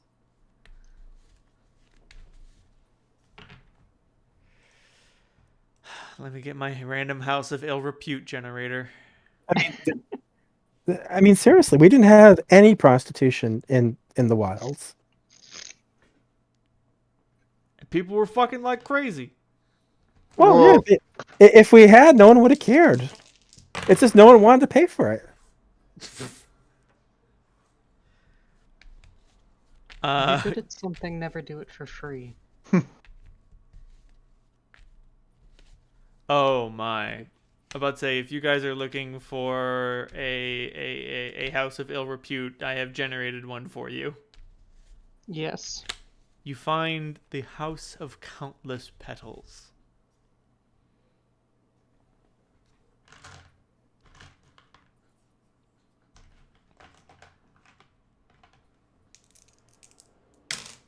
It is a well-maintained multi-room house. So it's just like someone's house.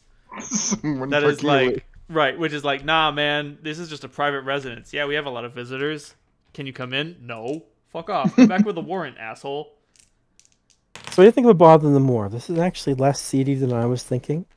I mean, are there dives in the sanctuary? I haven't really been here, or really outside of the...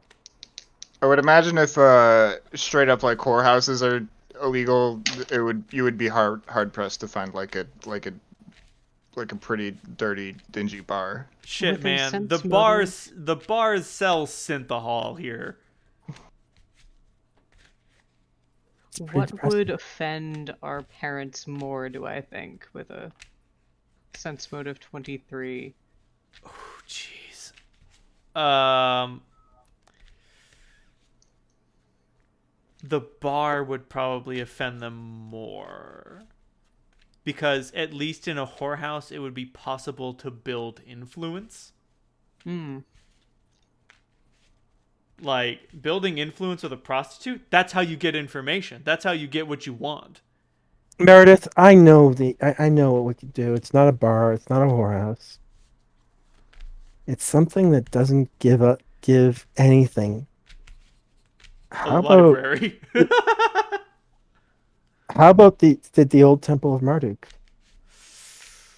You don't think I'd burst into flames? Yeah, Mary how would says, you? a There's temple no- with no there's no- power cannot hurt you. Yeah, exactly. Sure. I mean, wouldn't that piss them off? It certainly would, but I can't buy a drink there. True. Think of poor Harlan. He's wasting away. No, Dylan fans himself dramatically. he's been fanning. He's been filling out actually because the booze has been down. I've been laying off the food. I'm thinking of going back on the booze. That's what your rations are. It's just more whiskey. It's just more whiskey. Mr. Leahy, I think you should lay off the liquor. No, The liquor does the talking. I am the liquor. Right, the liquor does the Is that right? Is that Mr. Leahy, is that you or the liquor talking? Randy, I am the liquor. I just love Trailer Park Boys. Oh God, I've got to say, Trailer Park Boys definitely brought an eye to poverty that is both like absurd and yet very real. Yes.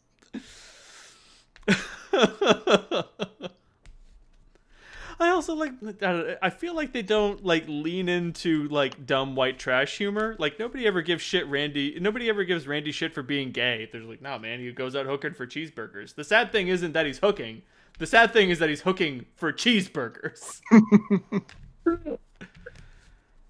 Oh God. Milo and I have compared our friendship to Leahy Julian and Randy. and Oh, no. Julian and Ricky. Yeah. Which one of you is really good at talking to cops? I think that's you, Cap. I don't know. It might be me. I get big. Yes, officer. No, officer. Look, he's drunk. He pissed himself. What do you want us to do? Down to the wire, I'm okay at fast talking. So I've got the random House of Ill Repute generated. How about a random bar generated? I'm about to say I can give you a ditch tavern. Perfect. Ditch Tavern would offend them more. My Ooh, notes. the Broken Spear. In a slum quarter outside of town, east of an outcrop of carved stone, merchants are relegated to the outside where they can drink actual alcohol. Oh, well, I mean, the broken spear. Nothing phallic going on there. And they'd have to leave the walls. This is brilliant. Mm.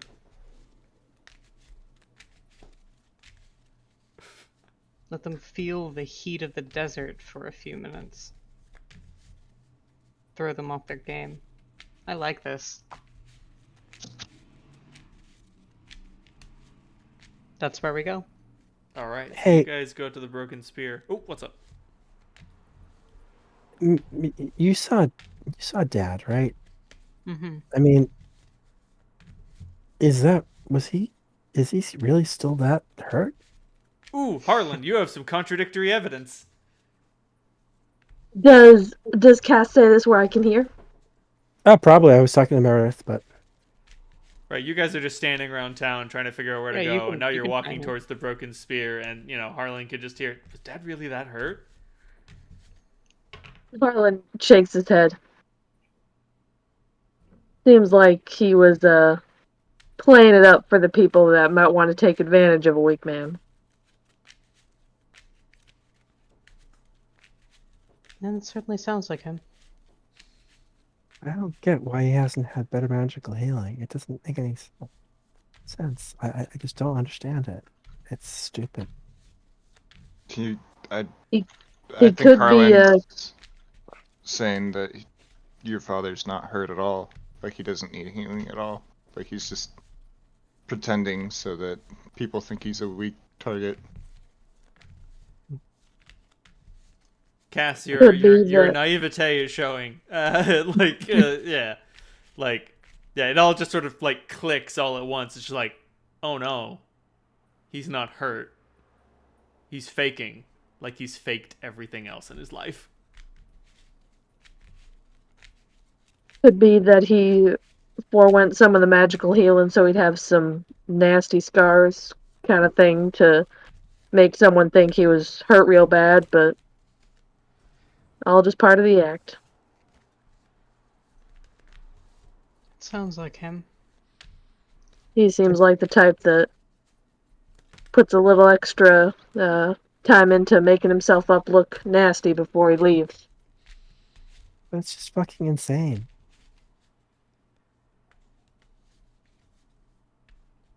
Mary says it's a dirty trick, like any other. I used it plenty of times in a bar fight. You look stumbling down drunk and people are liable to try and get a cheap shot on you. Easy to block. It also lets you know who would want to take advantage of you. But it's also a dagger aimed straight at me, and he didn't even know if we'd ever see each other again. He had to know the reaction I'd have seeing him. Oh yeah, definitely. But it's also a matter of other people who see him. Oh, I Maybe- know, but yeah. He knew. She just says, I don't know how, but I know that he knew that he'd see you again. He was counting on it.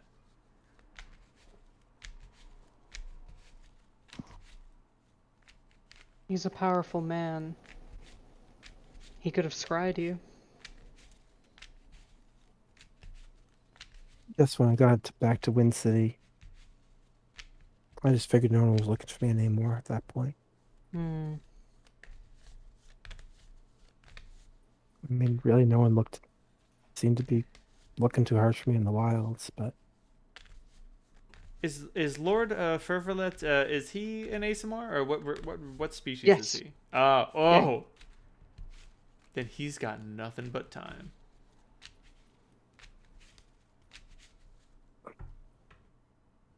all right. They'll be coming for it. Oh Jesus Christ. Try to relax a little bit. You can't let him know how rattled you are. Like, he probably knows, but you can't show it.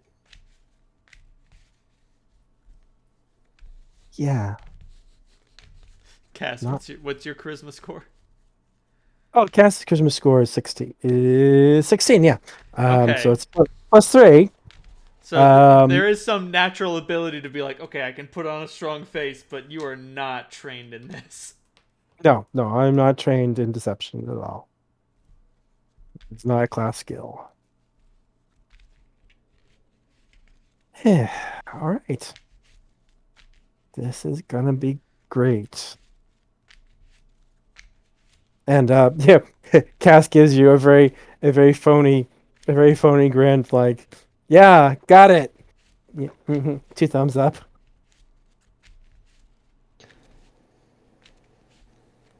Meredith just puts both hands on your shoulders and then smooths one hand over your hair before turning in towards the broken spear. Oh, you realize you have spikes on those. I figured you liked it. Um,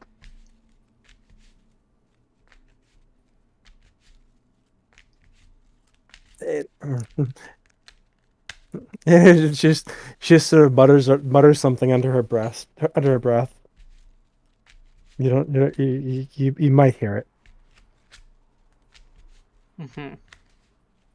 Probably not. My perception score is a big. Oh yeah, 22. Ooh. She just says incest isn't one of my kinks.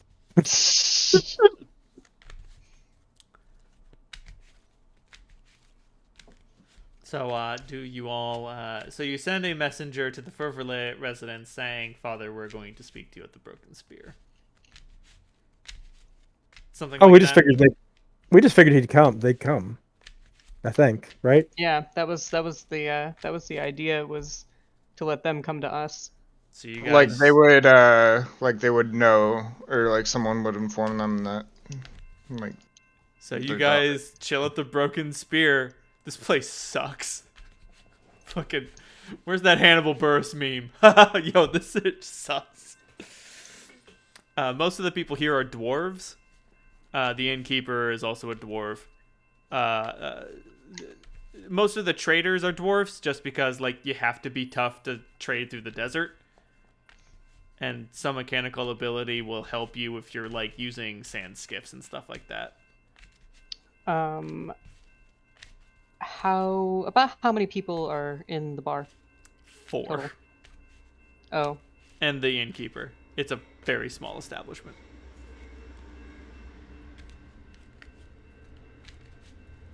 Accommodations consist of hammocks in a common room.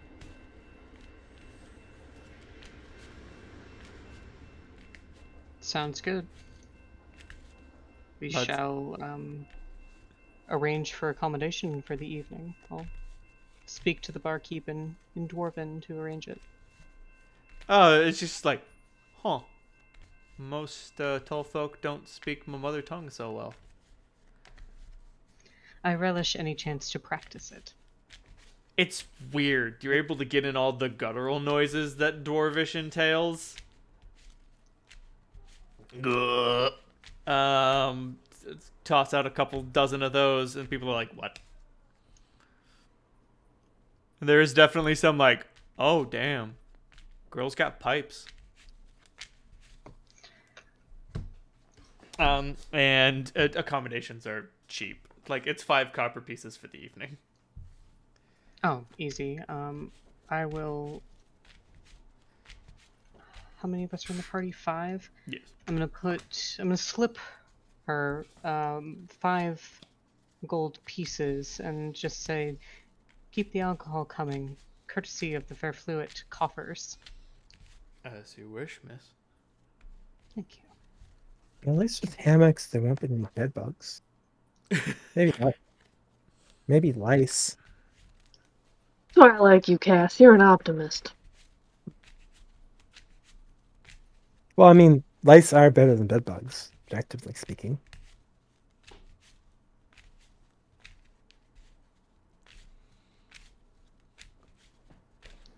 But yeah, you guys just chill out and fucking drink. We drink, we chill, I Uh, try to teach Harlan a drinking song in, let's see, how many languages do I speak? 1, 2, 3, 4, 5, 6, 7, 8, 9, 10, 11, 12. Oh, I'm gonna roll a d12 to see what language. In a draconic drinking song. Dear Lord, draconic drinking songs go fucking hard. Like, Harlan gives it his absolute all. It gets easier the more you drink, actually. like dwarven drinking songs are like, oh, like the raunchiest they get is I'm gonna track him down and fuck his sister. And you know, elven drinking songs don't go that hard at all. They're ballads. They're ballads. Draconic drinking songs are like, yeah, so I got trashed, I got belligerent, I burned down his town, killed his entire family, and said, "What are you gonna do, boy? What are you gonna do? Come out, you black and tans. Come out, you black and tans. What's up?" The thing is about draconic drinking songs is that they're usually not alcohol; it's more about blood. Right. Like, like in order for dragons to get fucked up, shit needs to go bananas. And like I said, when dragons get drunk, like dragons already have no inhibitions. Like, what if you got rid of what few they had? They're just like, yeah, man, I just do whatever. Anything goes, really. I wanna work on my latest project, but I'm way too fucked up for that. But this project had been distracting me from burning down that kid's house and fucking killing his mom in front of him. So like, shit, I think we're just gonna go do that. And like, almost every draconic drinking song ends in like a massacre or a war crime. It's fucked up. But if you sing it, and you sing it in draconic, and nobody knows what you're saying, it sounds really joyous and happy. Yep. This is the vibe I get from it, Cap.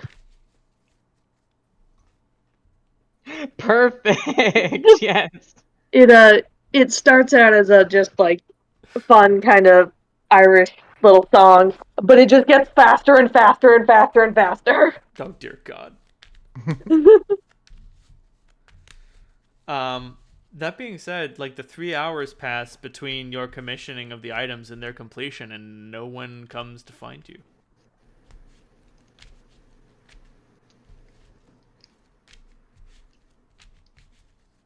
Oh, I thought we had already gotten everything. No? No. This is you waiting for the stuff to be ready.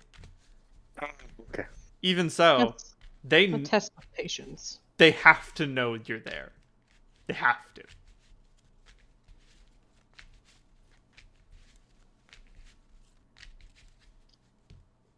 At a certain point in the evening, Harlan gets tired and gets a hammock and tips his hat over his eyes.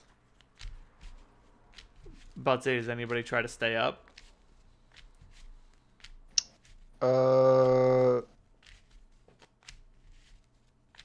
Yes. Yeah, me too. Give me some delicious Constitution rolls. Constitution roll or save? Constitution roll. It's not a Fortitude save. It's a Constitution roll. Oh, yes, sorry. My 5th edition, John. I understand completely. Yeah, I'll stay up. Fuck it. God. In Earthbound, when you go to Moonside, the city of eternal night, if you go to the hotel and they ask you if you want to stay the night, if you refuse, they say, "Are you going to try to stay up?" It's just like, Oh.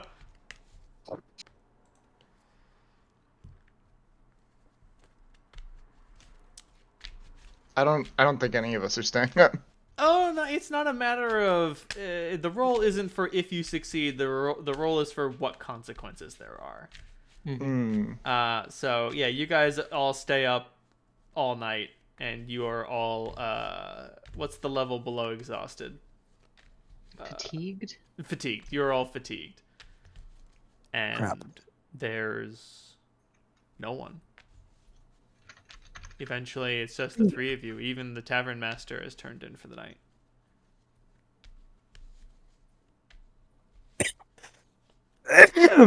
Excuse me. You know, it would be just like them to wait until we're all asleep. Just to have the upper hand. Well, I mean, Dad likes to control the narrative. So, I mean, really, they might not even come tonight just because we obviously were doing it to try to get the initiative. I mean, they might wait until we leave town. I tried too hard. I made it too obvious. I'm a fool. Well, no, you're fucking ridiculously smart, actually. It's just plans within plans within plans within plans. How many times can you overthink this shit?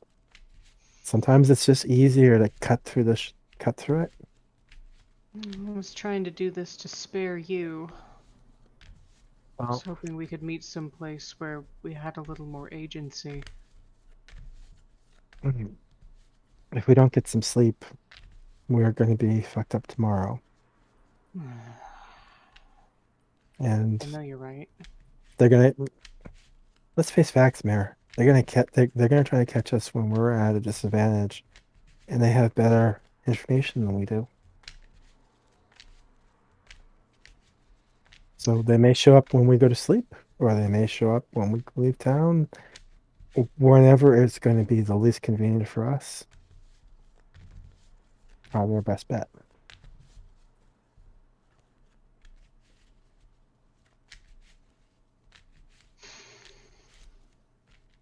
It appears that you're caught in whatever the opposite of a siege is. You're all standing around the castle, and they're waiting for you to come in. Standoff, I guess. Probably the best. Yeah. Let's get our shit. And maybe just leave town openly and see what they do. See if they try to stop us.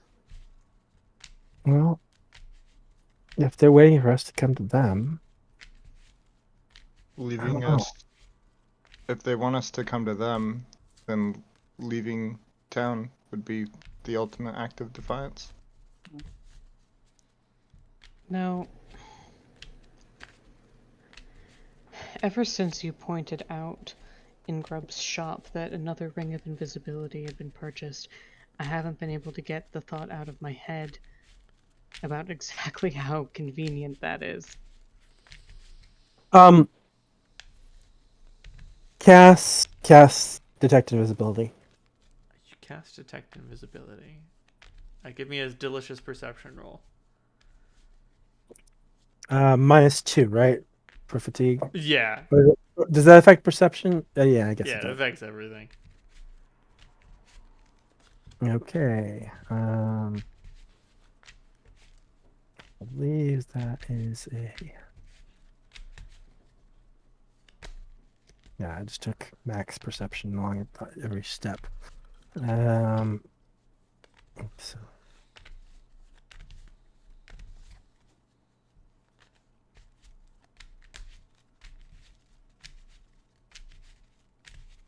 You detect no invisible persons. Okay. Or things? Anything? Or anything. Yeah. So I check out the bar. I check outside the bar. Look around. Look up. Nothing. Look for invisible scrying sensors or whatever the hell that they might do. And my eyes have probably gone. Have probably gone pure gold.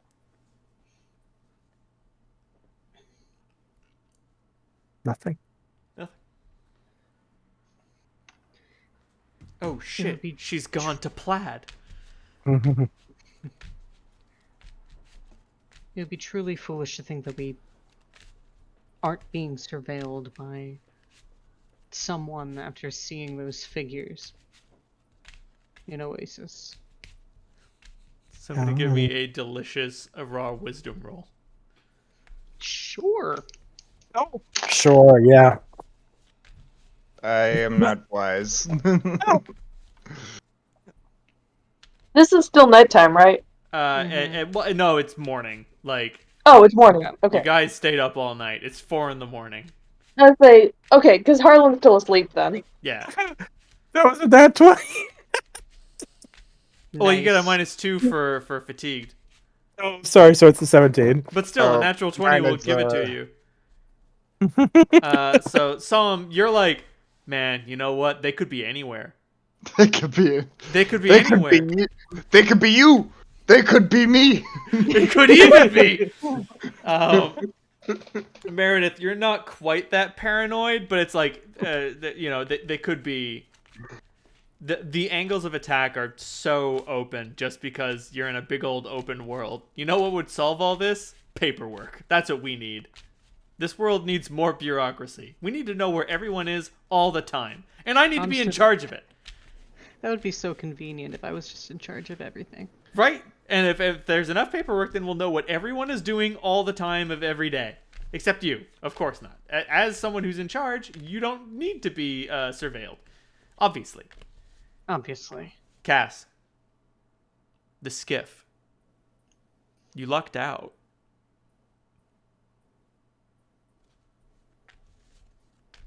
We changed the timeline. We weren't supposed to be here so fast. So whatever they're planning on is still waiting, right? Unless those skiff people delivering students were part of it, and there's no reason to believe that they were. Like, Hell, your you're dad right. doesn't own every fucking bus driver just in case he needs someone to chase his kids and delivers. No, your dad isn't a fucking. He can't see the future. So he might be Timeline. he might be scrambling still. They'd be expecting us tomorrow. With it today. They're expecting us. I think we got 2 This days is out of this is that. yeah this is only the start of day 2, if I remember right. Well, it's It would have it's been day a 4-day 4. passage. We shaved 2 Yeah. days off. Exactly. You should be So- arriving like right now. Yeah. Because you So what walked if- for a day and then you got 2 days, and so you shaved 1 day off. So if someone was following you from the library, they're a day behind. But we saw the guy in the top hat, or at least Sam saw the guy in the top hat when we arrived. If you will. Oh, the man from the window? No. You theorized. You delivered a theory a few days ago. Oh, yeah. It might not even be the same guy. It might be several that all look the same. That would do the trick. Huh. A network. To what? Put us on edge? Make us question ourselves? To keep track of our movements. All of the above. Alright. All right, it's the way I see it, we got two choices. We can try to sneak out of town now, and just avoid whatever the hell it is they have planned. In which case we're gonna be freaking zombies on on the road, but that is what it is. Or we go to sleep and find out what the hell that they've got planned. Staying up isn't doing us a damn good. You could also charter passage. That way you can sleep while you move. What if they follow us into the desert? If you know what I mean. I don't know. I mean, you know them better than I do. But what is it they're gonna do to us? Are they gonna seriously gonna try to kill us? No. So No, they're not that overt. I mean, maybe they might want to take us prisoners so that we can pop out some little riverlets. I would love to see them try. But I mean, frankly, my blood's probably too tainted to be all that valuable. At least from their perspective. Likewise. No, I think that if we're going to make our political moves obvious, they might try to offer some very underhanded aid to our cause. That's my prediction. Well, what if they?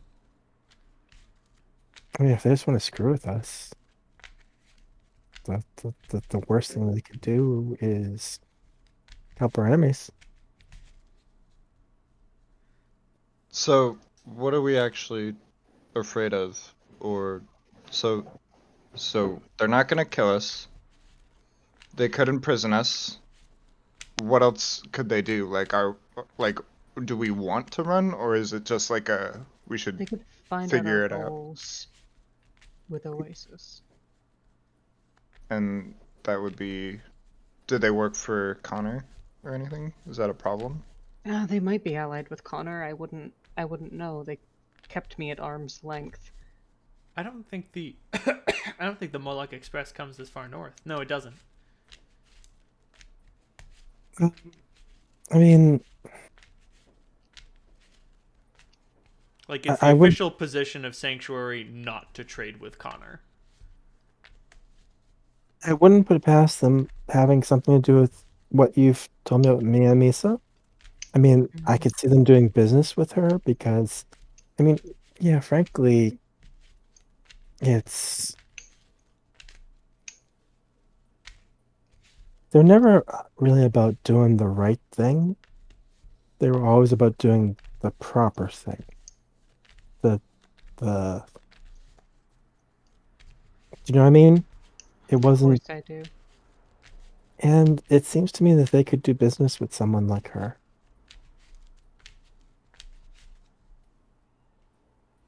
I mean, it would be distasteful to them, but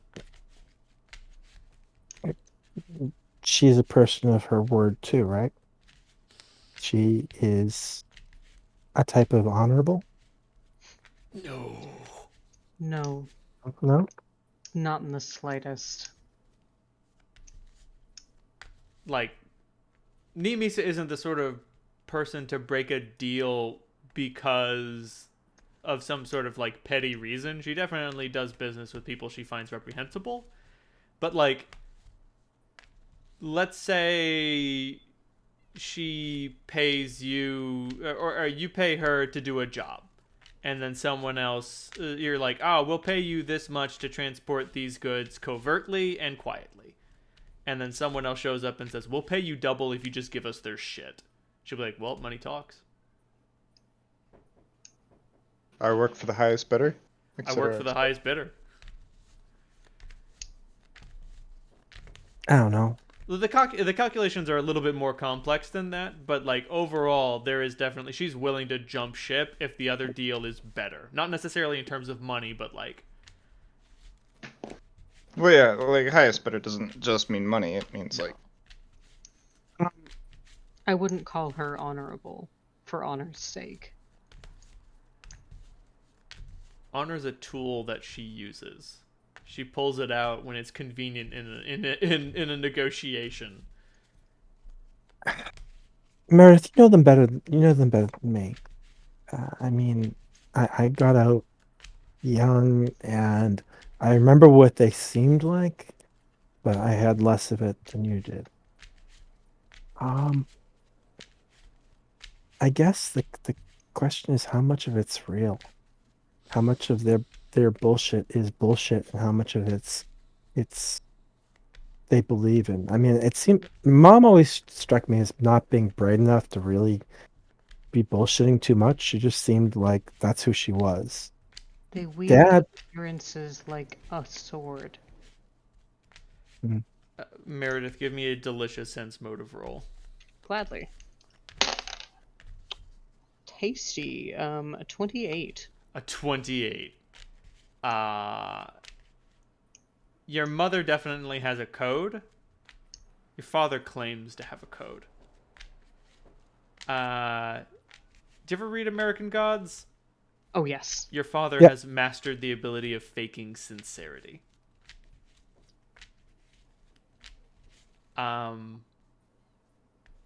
The only times you've ever like been able to break through that wall of falsehood is when he's talking about the family. Like, the phrase, this family. Just like, you can do whatever you please, but you cannot bring dishonor on this family. So, I what articulate that to Cass. do you think we are still part of this family? I mean, I think that entirely depends on if they see us as still useful. With your sense motive of 28, you're family until you fucking die. It's not even a matter of views. Your actions you will are. reflect on him until you're dead. so I guess he the is. question, we're making a lot of statements and assumptions based on how they're going to treat us. And when we say us, Sam and Harlan here, us, and I make a little gesture for the four, but really we're talking about us and back and forth, between Meredith and I. Mhm. All bets are off for them and Mary. We don't know what they do. I mean, frankly, Dad would do would do anything to probably fuck with Mary at this point. We're high profile now. It would be an incredibly risky move. Yeah. The entire parliament and representatives from all the districts saw what happened in the courtroom. But if they think that we care about them, they might use that for leverage. Harlan's safe then. Well, maybe for you. He's in his sleep.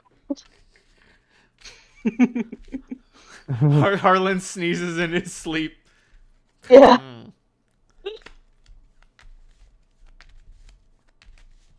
Beautiful. We get some rest, I say.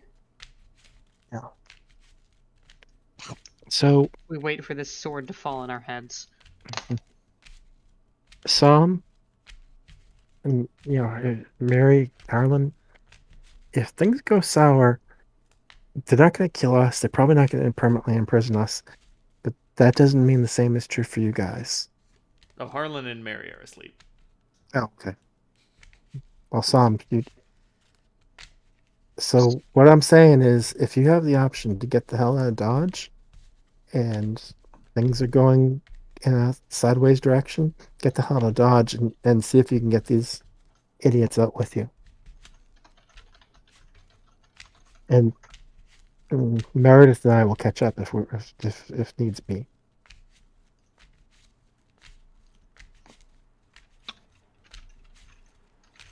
All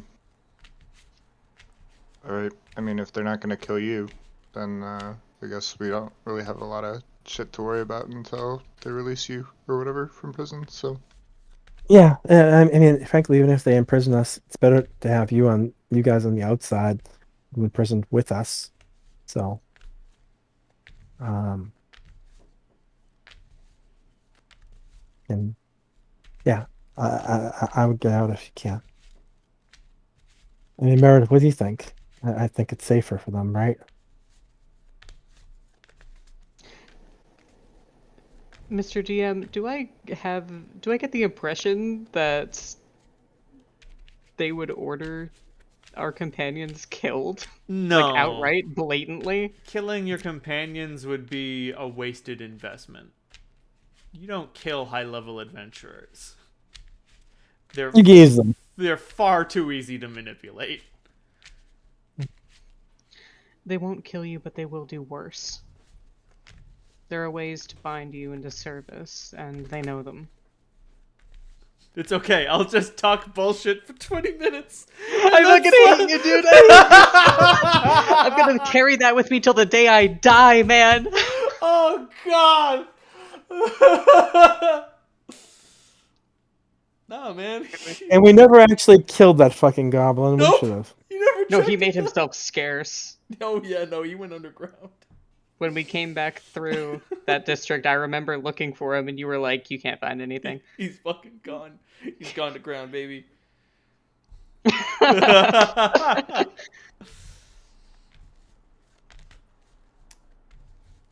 Okay. So well, not sleep. quite as dramatic, but the sentiment remains.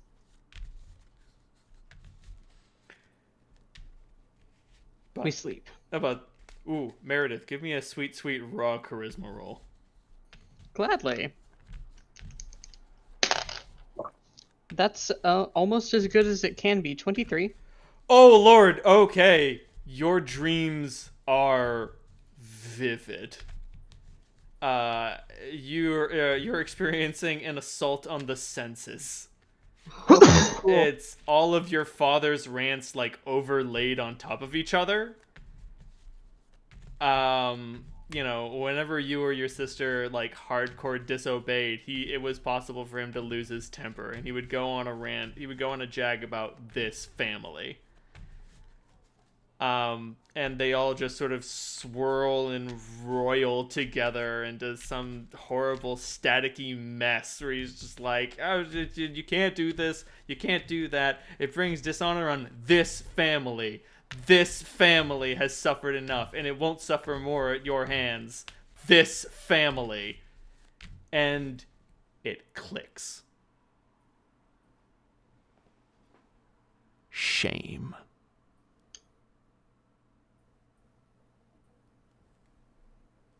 There's something in your family line that has either been buried or that nobody talks about. And he's trying to make up for it in the most desperate way possible. Interesting. What you do as an individual only barely matters.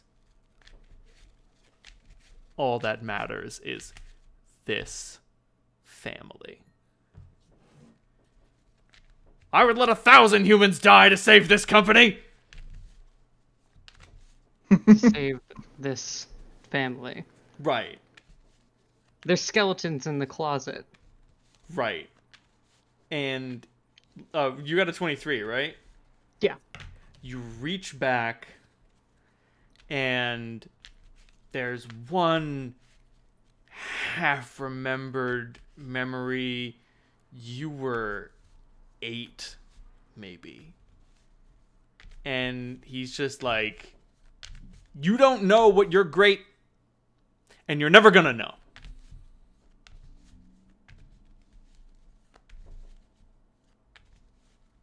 Never gonna know, huh? You have a great something, and they're the problem.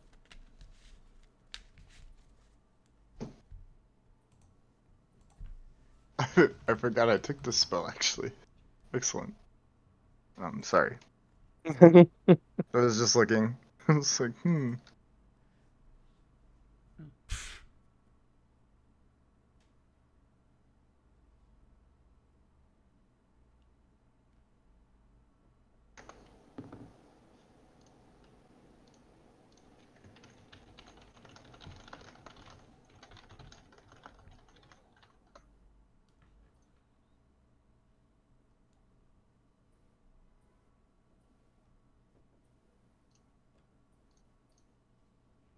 Okay. I'm gonna file that away. It's gonna be a surprise tool to help us later. Maybe it's the sleep deprivation. Maybe it's the alcohol. Maybe it's the conversation. Maybe it's everything. They all just sort of come together, half strings of DNA, and they turn into a piece of useful information. Oh, I love dreams. You're welcome. Perfect.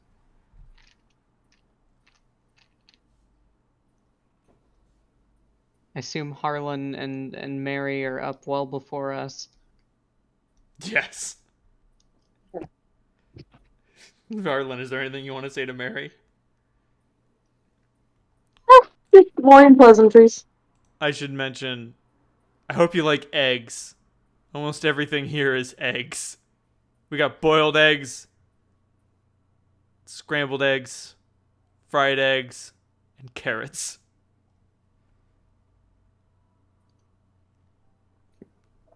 It's not great. That sounds great, honestly.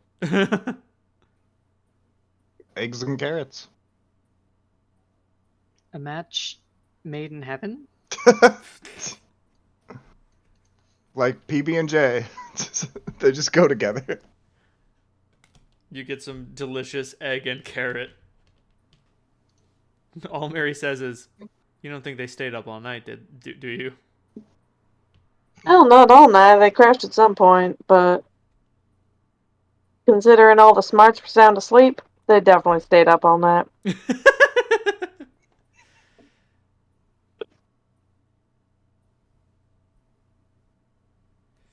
Yeah, that sounds about right. They are really bent out of shape on this. And, like, I get it. I think. Sort of. Okay, maybe I don't get it. I don't think we have to get it, you know? Fair enough.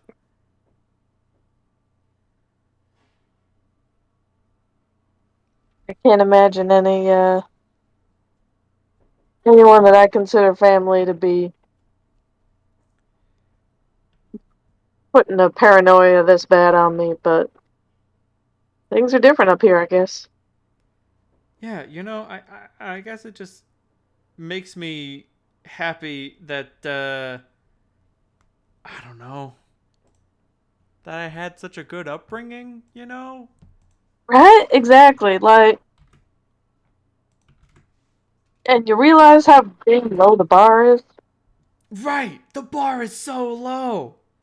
It's real low. And they're like, "Oh no, you're our property." Like, holy shit! Like, yeah, my mom made me work at the tavern, but like that was also like kind of fun. Right? Like, the lectures were kind of boring, but whatever. All the bad shit was shit I did. So I guess the bottom line is holy shit, things could have been worse, way worse. Amen.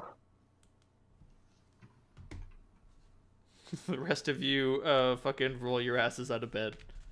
Mm-hmm.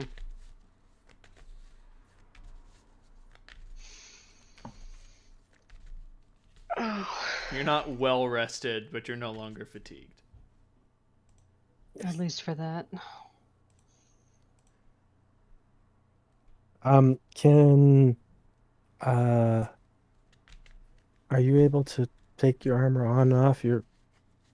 Oh, yes, no, I can do that myself. I just didn't want to take twice as long to put it on in Grub's tower. Don't worry Oh about no, it. I was wondering about the if you could just make it appear on you.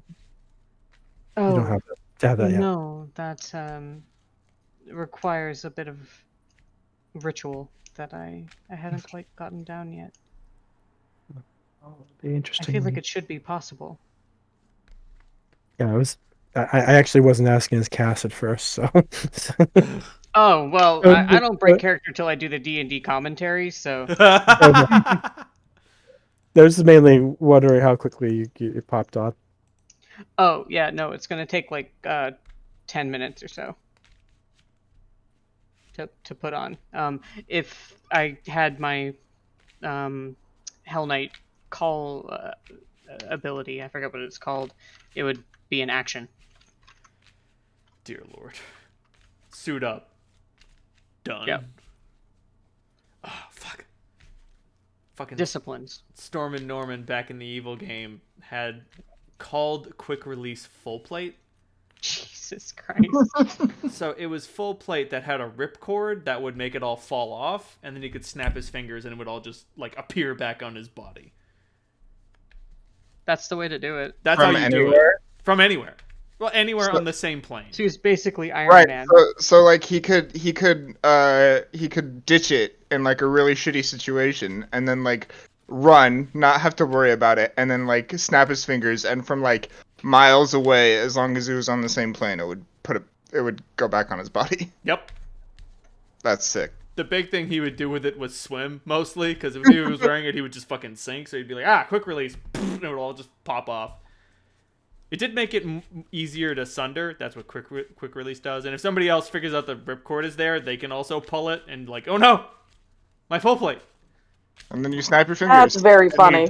You play a game of on-off again. Right, you fucking clap your armor on and off. What's the sound of armor clapping? Well, I know what the sound of armor clattering is. Anyway. So, I hope you fuckers like eggs and carrots. It'll do. I don't think I have a choice. You best You do have a choice. Your other choice is don't eat breakfast. Well, your other choice is booze, but, Not in an empty stomach. I'm not an animal. So the question is, where do you want to go from here? Well, let's just go. If they don't decide not to come for us, then great. If they do come for us, then, well, it's going to happen one way or the other. Or do you seriously want to go there? If you do, I'll go too. Not, what you guys told me about Dad helps. I mean, I know he's a phony asshole anyway. When I saw that he was still fucked up, that was really weird. But yeah, I just have to remember he's a phony asshole. I'm overthinking this. I know I am.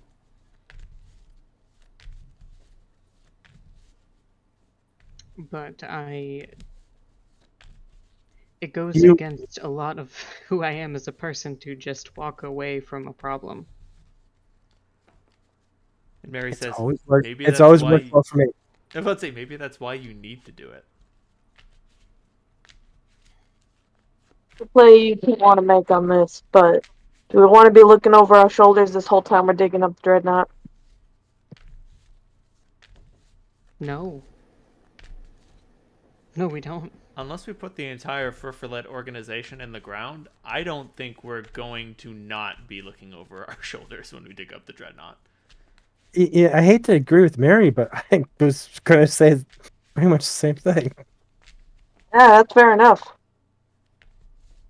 Like, you could go in there and kill your mom and dad. Don't, under no circumstances should you do so, but you could do that, and the organization's going to keep moving. It'll have enough inertia to keep following us. And I think it's time to blow our load and hit the road.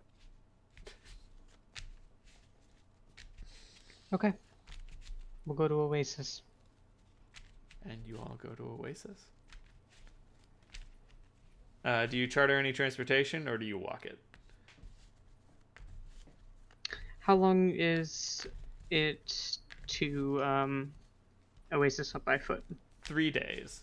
Because 3 the days? roads are good. Good roads.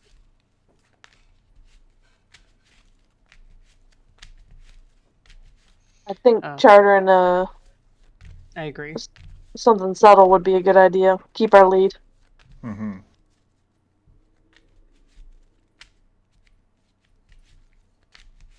Obvious options are ride with the caravan, charter a transportation service, rent some Helgak. What happened to our Helgak? Oh yeah, that's right. We returned them. Never mind. Yeah, we return them.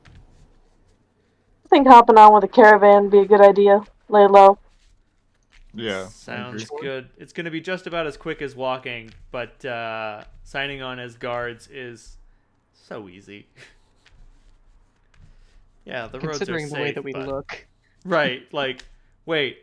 Well, we can only pay 20 gold pieces between the 5 of you. Yeah, we accept. Excuse me? It's not about the money. It's not about the money. Okay. So you all get 4 gold pieces. And this guy and his pals shut their fucking mouths.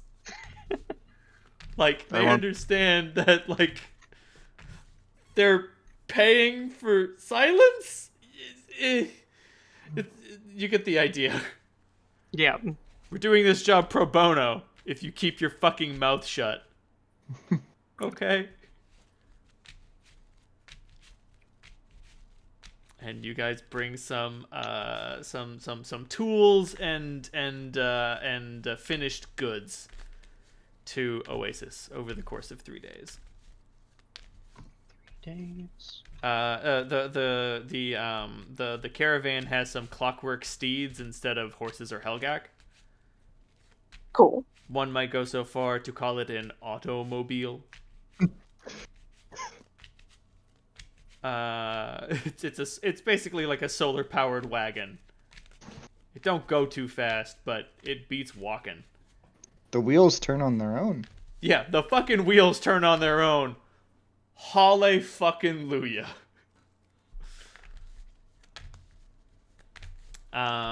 Somebody give me some delicious perception rolls. Bum, bum, bum, bum. Oh boy.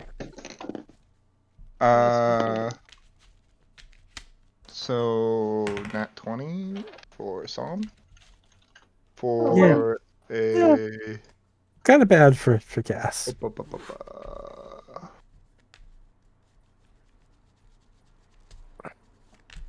Oh dear lord. and then Zaja, if you want to know, rolled quite a bit lower, an 18. It's a crowded trade day, but Psalm and Harlan, you two spot the tail. Meredith and Cass are distracted. Mm-hmm. The two of you see a caravan that's following up behind, and it's being pulled by horses, and you like catch sight of the cargo they're carrying, and like they hit a bump and one of the boxes bounces, and you're like, they got horses so that they could catch up, and those boxes are empty. Is it like Meredith's mother, like family, or is it like the dudes with the top hats? It's the dudes with the top hats. Like it's a dude with a top hat, not the one you're familiar with. And and another dude in a top hat, and they are riding those horses hard. Do they look similar enough to the people before? Like, are they associated? With Yeah. Like a cop wears a badge. These fuckers wear a top hat. Gotcha. We're being followed again. And I point out the caravan. Like, I don't want to be like, it's there, like, openly, but like, I'm gonna, You like, don't describe fucking it. Phoenix Wright point at it. You're just like, Yeah. It's just like, oh, they caught up. And like you can see those horses are not like dog tired, but they're sweating. Meanwhile, like everyone else is just like doing their thing. Like, oh yeah, we got Helgak pulling this one, we got camels pulling this one, and we domesticated a trash crab to fucking pull this one, and everyone's just like doing their thing, and only one group of people seems like they're in a rush, and it's those fuckers.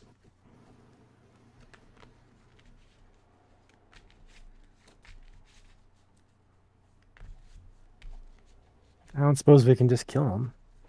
Tempting.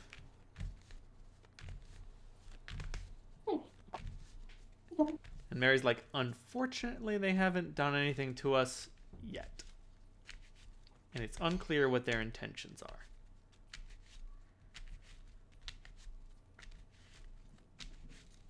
Sadly, spying is not a crime. It's not? No? Technically, no.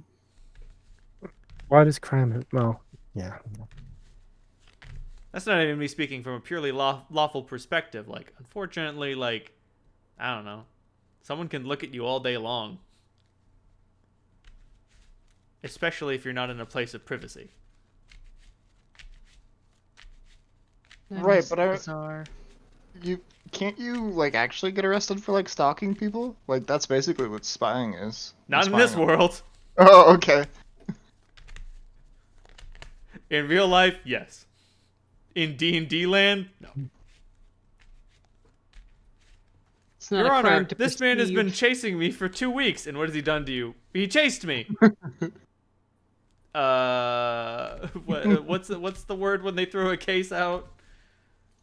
Dismissed. Dismissed. Dismissed.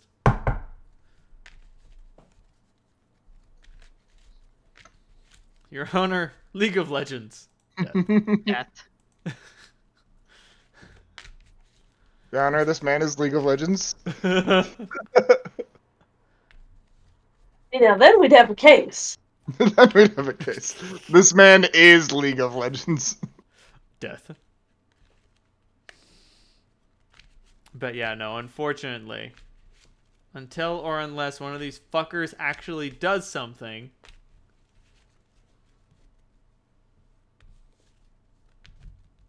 Then our hands are proverbially tied.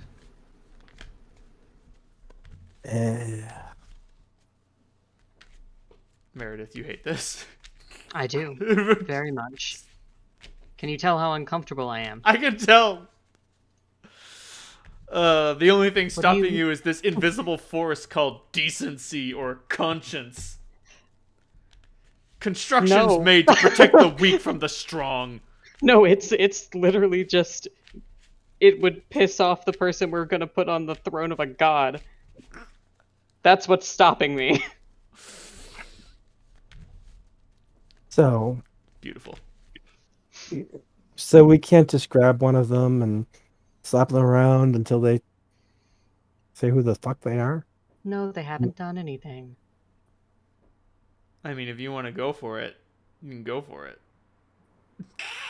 Is that Mary giving us permission?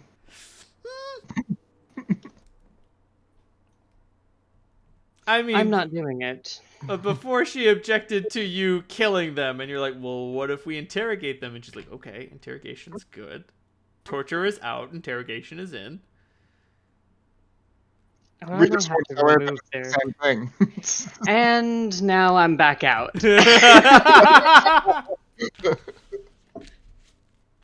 And for that reason, I'm out. Oh, poor Pidgey's dying. Oh, yes. I figure we will arrive in Oasis and continue next time in Septemport 2. That's a very cute image, Pidge. It's very cute. It's very appropriate. It's very good. Picture that I'm the teddy bear, except instead of dropping my phone on my face, it's Monster dropping himself on my face saying, "Cuddle with me, it's bedtime." You know, it's bizarre. JJ has this incredible knack that she can fall asleep while reading Kindle or an iPad, and it just stays in place. And she's just That's sort of, amazing. yeah, it's just like she's starting to snore, and I can see, and the Kindle's still turned on and up, and in her hands, and like, it's how? I mean, I can't So sleep impressive. without spinning around 720 degrees every hour or so. So